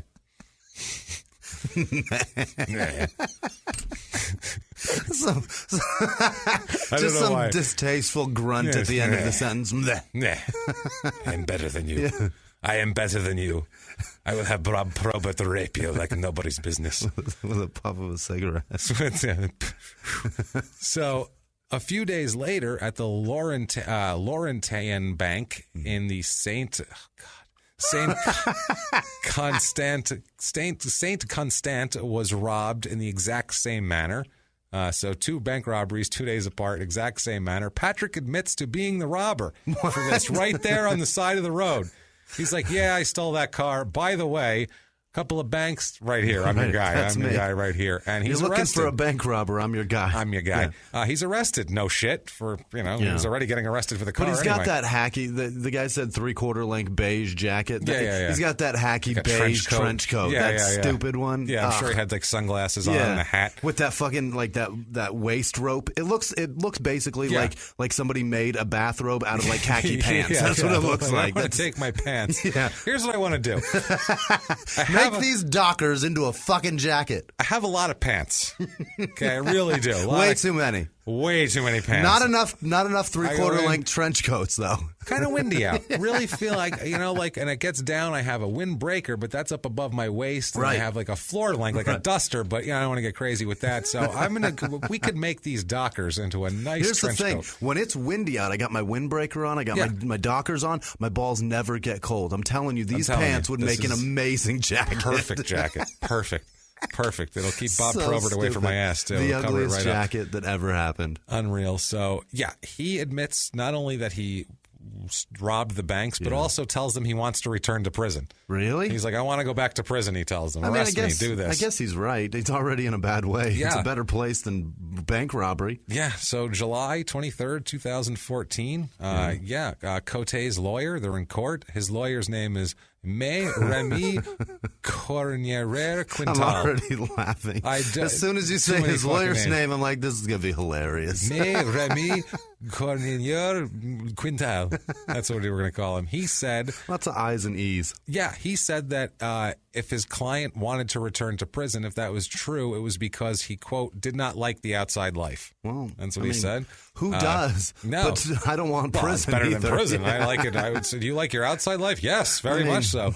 Not very much. No, better than that. A prosecutor told the court that Cote may be in danger because of owing people money, and that's probably why he was stealing the money, because he's involved in God knows what. He's an enforcer. Who knows where he's into. He's likes his coke and his crack and everything else. Have you seen his jacket? He's clearly got problems. He's clearly got issues. No one wears a jacket like that unless they're robbing somebody or their balls are freezing. So June of 2014, or July of 2014, like I said, this is at the court of Quebec. He's being sentenced for the robberies at this point because he pleaded guilty for it. He had been he hasn't talked to his family in over 3 years. Ooh. So basically, since he got out of prison before, the last thing, he hasn't really talked to his family much. Do you think that's because he feels embarrassed? Yes. Yeah. I think he does drugs, and I think he's embarrassed, and I think his family says you got to get it together, and I think he just separates himself from all that shit. No, I don't. He's at rock bottom. Yeah, This is it. He is spinning the, circle in the bowl right now. That's all it is. So they're all there at court. Judge Stefan Gordy said, quote, "It is important that you understand that this sentence will have an end.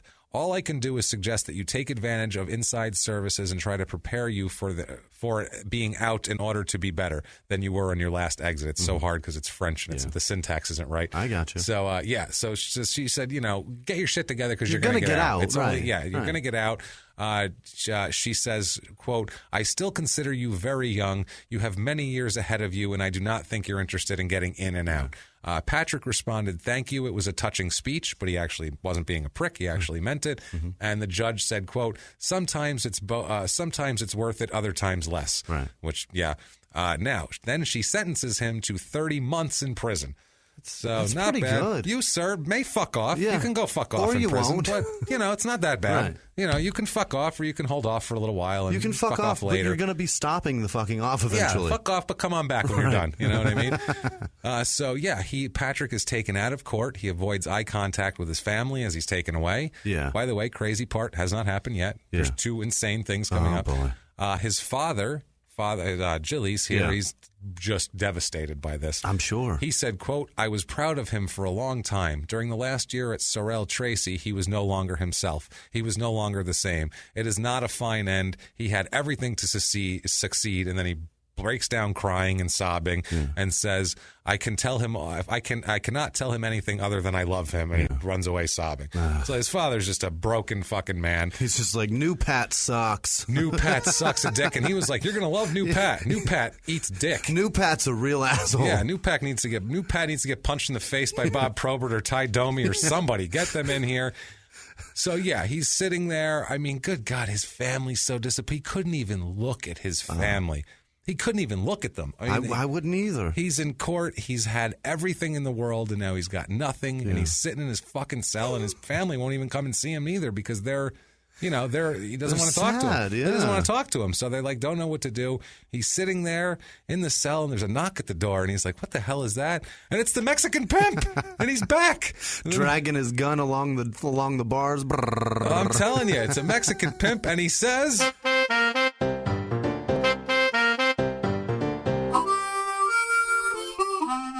"How is it you've come to arrive here? Why are you here? Why you come? Look, you have everything. You fight with no consequence. None. You fight. You punch the man in the face. It's okay. You punched the man. You punch the man. You have the trunk full of the marijuana. Why? What? I do not. I don't understand. I don't know. No francés. I don't. Do you know speak? No francés. You don't speak habla español? No? This will not work. Never mind. You are lost cause." And poof, and he's gone. In a puff of smoke, he's gone. And that's it. And by the way, I know that's not a Mexican accent. The fucking point is he sounds like a pervert. That's the point. He sounds like Antonio Banderas in Saturday Night Live, and that's what we're going for. Or Puss in Boots. Your accent sucks. No shit. I'm not going for realism. I'm going for fucking funny. So laugh at it and eat a dick. God damn it. You don't know what satire is? Yes. My Bobby Colorado's fantastic. It's spot and on. so is my Dexter Manley. So suck Bob Probert's rapey cock. Okay, so while in prison, he gets in trouble even in prison. Yeah. He gets written up for intimidation. What? He's going around collecting money for people. That's what he's Really? doing. Also trafficking in both tobacco and stamps. All right, in still there. smuggling those cigarettes. He's smuggling it, and he's intimidating people to pay him. And, I mean, and he's stamps? And stamps. Well, All in there, right. they Yeah, don't have that the makes internet, sense. and Yeah. especially back then, they didn't have, or not back a couple of years ago. I don't think they had the internet. So he was bet- just like, yeah. you got to mail a fucking letter. You got to mail a letter. That's probably where most of the stamps in the country are used. Yeah, it It's probably gotta is be. now. Elderly people with their Yeah. electric bill and It's gotta be. prison. he had to be transferred to a tougher maximum security prison. Awesome. That's how much he was fucking being a disaster, this guy. I love it. Now, February 7th, 2016, Patrick is released from prison. Mm-hmm. He serves his time. According to the parole board records, he begged to stay in prison. Mm-hmm. He said that he's just going to go out and use again. He's like, I'm going to go out and I'm going to use drugs and I'm going to fuck off. He's like, I know it. I don't have the tools to do it. Yeah. Keep me here. They say, nah, you're good. Take a go. Yeah, you're good. You go out We there. spent enough money on you. You Bye-bye. make a life for yourself, Yeah. buddy. So February 7th, he does that. So on February 12th, 5 days after he gets out, a man walks into a Scotia bank in Brossard, same city, and slipped the teller a note saying to hand over the money in her drawer. Okay. The robber left with an undisclosed amount. Again, 6'3", 200 pounds about described. His image was captured on the surveillance video. shit. They get him. So on February 21st, 2016, police release a video of the robbery to the public. Okay. Patrick turns himself into police, admitting he is the bank robber in this. Okay, he did this on purpose to go back to prison. Yeah. That's where we're at right now. He's the equivalent of a homeless man pissing on a cop's leg just to get three hots in a cop. Exactly, because it's cold tonight. Right. That's exactly what it is. Now, March 1st, 2016, in court, Patrick pleads guilty to robbery charges. He says that he wants to return to prison, asks for more prison time. They sentence him to 42 months in jail. That's not enough. That's not enough. He's like, what the fuck do I have to do? What I gotta do? Hey, you know what? He needs to step up his crime game. Yeah. You know, go ahead and fucking kill a guy. Go ahead. Pick out somebody good. Yeah. No, don't just kill a random fucking guy. Pick out somebody Find good. a scumbag. And kill him. Yeah. You know what I mean? Just strangle the life out of him. Who cares? Kill a guy. Kill the right people. Or at least try. Go be Dexter or just give it a shot and get attempted murder. Yeah, go find somebody who's, awaiting sentencing for molesting like 8 kids and go bash his fucking skull in. We're fine. You get to go to prison. Society loses an asshole. Everybody wins. I'm okay with that. That's perfect. You know what I mean? Fucking kill people if you want to go to prison. Kill assholes and then go to prison for all I give a shit. Christ. Fuck them all. I don't care. Okay. Now, on October 7th, 2016, he is at the Donnacona Maximum Security Penitentiary. Sounds lovely. It does sound It lovely. rhymes It's and all really that not shit. lovely. No, I it's saw not. pictures. It's It's pretty bad. terrible. Compared to an American prison, fucking heaven. Fucking heaven. Compare this to like Angola. Yeah. Holy shit. There's paint on the walls. Dude, if you took guys in Angola and said, would you like to go there? They'd be like, I will blow whoever I need to get to that. I'll blow everybody in here for a week there. That's amazing, man. That is amazing. So Patrick, at this moment, they're in the fitness center. Yeah. This is about 10 o'clock at night. I don't know why they're still out of their cells, but they're in the fitness center. It's a total Oz situation, the TV show Oz on HBO. It's total Oz. Patrick is beating another inmate senseless. He's trying to strangle the man. Maybe he found his guy. Yeah. Maybe this guy's a kid fucker and he found him. He's like, I found a diddler. I'm killing him. Fuck it. I'm going to get more time. Yeah. But the problem is, as he's attempting to strangle the life out of this man, and he really is, 2 guards show up to intervene. They tell him to stop. He won't stop. They shoot. They did it polite and all that shit. You know they did. They did. Like, so could you please stop? Could you please stop? Like the people who called the cop. Yeah. He does that. Then they use gas on him. Oh my God. They gas him to try to get him to stop. He still doesn't stop. So they take their guns out, fire 2 warning shots. Yeah. He still does not stop strangling this man. 2 warning shots. He Oh, my still doesn't God. fucking stop strangling They're this man. very serious at this point. So the guard shoots Patrick in the chest. Oh my God. They fucking shot him in the chest in prison. This is great. Holy shit. That's what I mean. This is a cherry on this. I said, don't fucking go anywhere because this is crazy. He gets shot in prison. He's fucking taken to the hospital. Insane. Yeah. The prison spokesperson, Ann Matthew, said, quote, "We are talking about a violent altercation between 2 inmates. An irritant gas has been used by the agents without success. A shot was then fired. The 2 prisoners were transported to the hospital Thursday night, and there were fears for the life of one of them, and the other one suffered minor injuries." Okay. Patrick almost dies from this. He actually survives it, though. Wow. He actually survives it. The guy's he's an animal. He's an animal, this guy. He can take a gunshot to the chest and survive. But I don't think he wanted to. Okay. That's the thing, because he had been talking for weeks up to this about that he wanted to die in a firefight, like the famous French bank robber Jacques Mazarin, who is known as France's Robin Hood. Fuck you. That's how he wanted. He was trying to get the cops to kill him, and they shot him in the chest, and he was like, "Yes." And he woke up like an hour later and go, "Fuck! God damn it! How am I still alive? How? I can't get prison time or killed. I can't get killed or he can't get killed by police. This fucking guy, unbelievable." Jesus Christ! Move to a shitty place in America. It'll be no problem. So terrible. Unfucking real. This guy is. So he is alive now, which is good for him for being alive, I guess. But there he is, alive. One shot though, because he's in Canada. In America, they would have dumped a clip into him. But they don't have in prisons here. They don't use live rounds, right? Not usually. They have like them locked up and then do the riot thing, but they don't. Right. Maybe a situation like this, they'd come in with I've them, seen but I them doubt use it. live round in the yard before in prison riots and stuff. Those Like beanbag guns and the shotguns. Right, they'll too. shoot all the beanbags, and then when they're out of those and they're still going, I've seen one where they shot a dude San Quentin. in the head. I've seen so that too. crazy. It's horrible. It's horrible. It's awful. This in Canada, you got to do a lot to get shot in Canada. I mean, it's fucking. You got to be a real dick. I mean, dude, they tried to gas him, and he said 2 warning shots. Didn't you think a warning shot would make you just jump and release the guy? At least jump. He cinched up. He's like, I'm not going to choke him faster. Jesus, because I'm either getting killed or a murder charge. Right. One of the two. I'm getting what I want. Either prison or dead. One of the two. Wow. So if you can't get enough of Patrick Cote, he's still there. If you can't get enough of Patrick Cote and you just love Patrick and you need more of him, you need to have him in your home overseeing what you do, you can go on Amazon.com. They have a very nice Patrick Cote autographed hockey card. So if you need his signature, take his power into your heart. It's a 98 Pinnacle is the card. It's got his autograph on the bottom. It's $13 plus $3.59 shipping and handling. Seems a little pricey, but whatever. And there's a shitload of $3.59. Where's it a at? card. Where's it at? It doesn't matter. It's a card. You can send that from pretty much anywhere for less than that. You can send that with a forever stamp. One stamp. Yeah, I assume 59 cents or whatever that is. Canada is where it's coming from, but whatever. Either way, there's a ton of hockey cards and a bunch of autographed shit from him, but not like jerseys or anything because he didn't do anything. It wasn't like this is my jersey where I scored that goal, or it's this is my jersey with Ty Domi's front teeth on it. Would be the only thing like that. That is Patrick Cote. My jersey that I used to clean up Bob Probert's nut. I got to wipe it down, and it's pretty good. It's a little crunchy, but that's all right.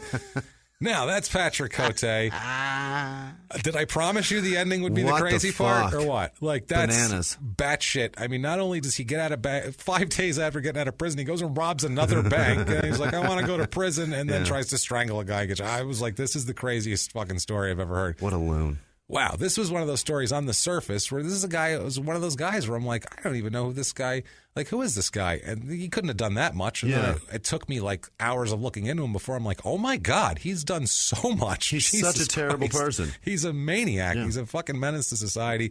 But that's our story, guys. Like most of our guys. Like most of our guys. And if you've noticed too, this week we have some ads that we put in this week, or we didn't put them in just out of nowhere. Right. We were requested to put them in, and that's because we like to fulfill things that we've committed to with certain. We like the companies. Yeah, we like those are. We don't. That's the reason why we took off the pre-roll ads in the beginning is because we don't really. We've turned ads down. Yeah, like we need the money too. We're fucking.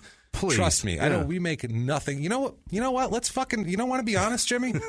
You want to be honest? We make nothing. Here you go, guys. I'll tell you exactly this shit. You guys can sit out there and you can listen to podcasts and you can go, well, this seems like it's listened to by a lot of people. I bet these guys do pretty well with this. You want to know what we made in sponsor dollars? Do we want to do this? I'm going to fucking do it right now. And I'm not going to mention company names or anything else. But for last month, we were paid $111 in sponsor money to split between us. Yeah. $111. $111. Literally. That's not the sponsor's fault. I spent more money in gas getting here to record by this far. shit. Yeah. I've spent way more than that in index cards. And so have you, because we split that cost. But I'm telling you guys, your Patreon dollars and your PayPal donations. I have a list of people that you people are driving this show. That just is so you what know that. makes this possible. Because I swear to Christ, if I didn't have that and somebody paid me $111, which was way fucking less than we're supposed to be paid, if somebody pays me that for all this goddamn work I'm doing, I'd be going around like Cote looking to be shot by somebody because I'd want to strangle everyone. That's the thing. So this shit right here. Your donations and we're going to have, I know I promised a rant for anybody that follows on Twitter. I promised a big rant about this, but I can't right now.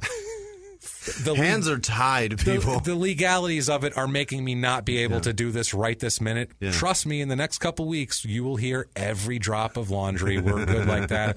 We'll wait till after the story. For all the people who just stop by to hear the story, they can leave. And then our true people and our people that have our backs, you guys can listen and hear what happened. But trust me, we're getting fucked here bad.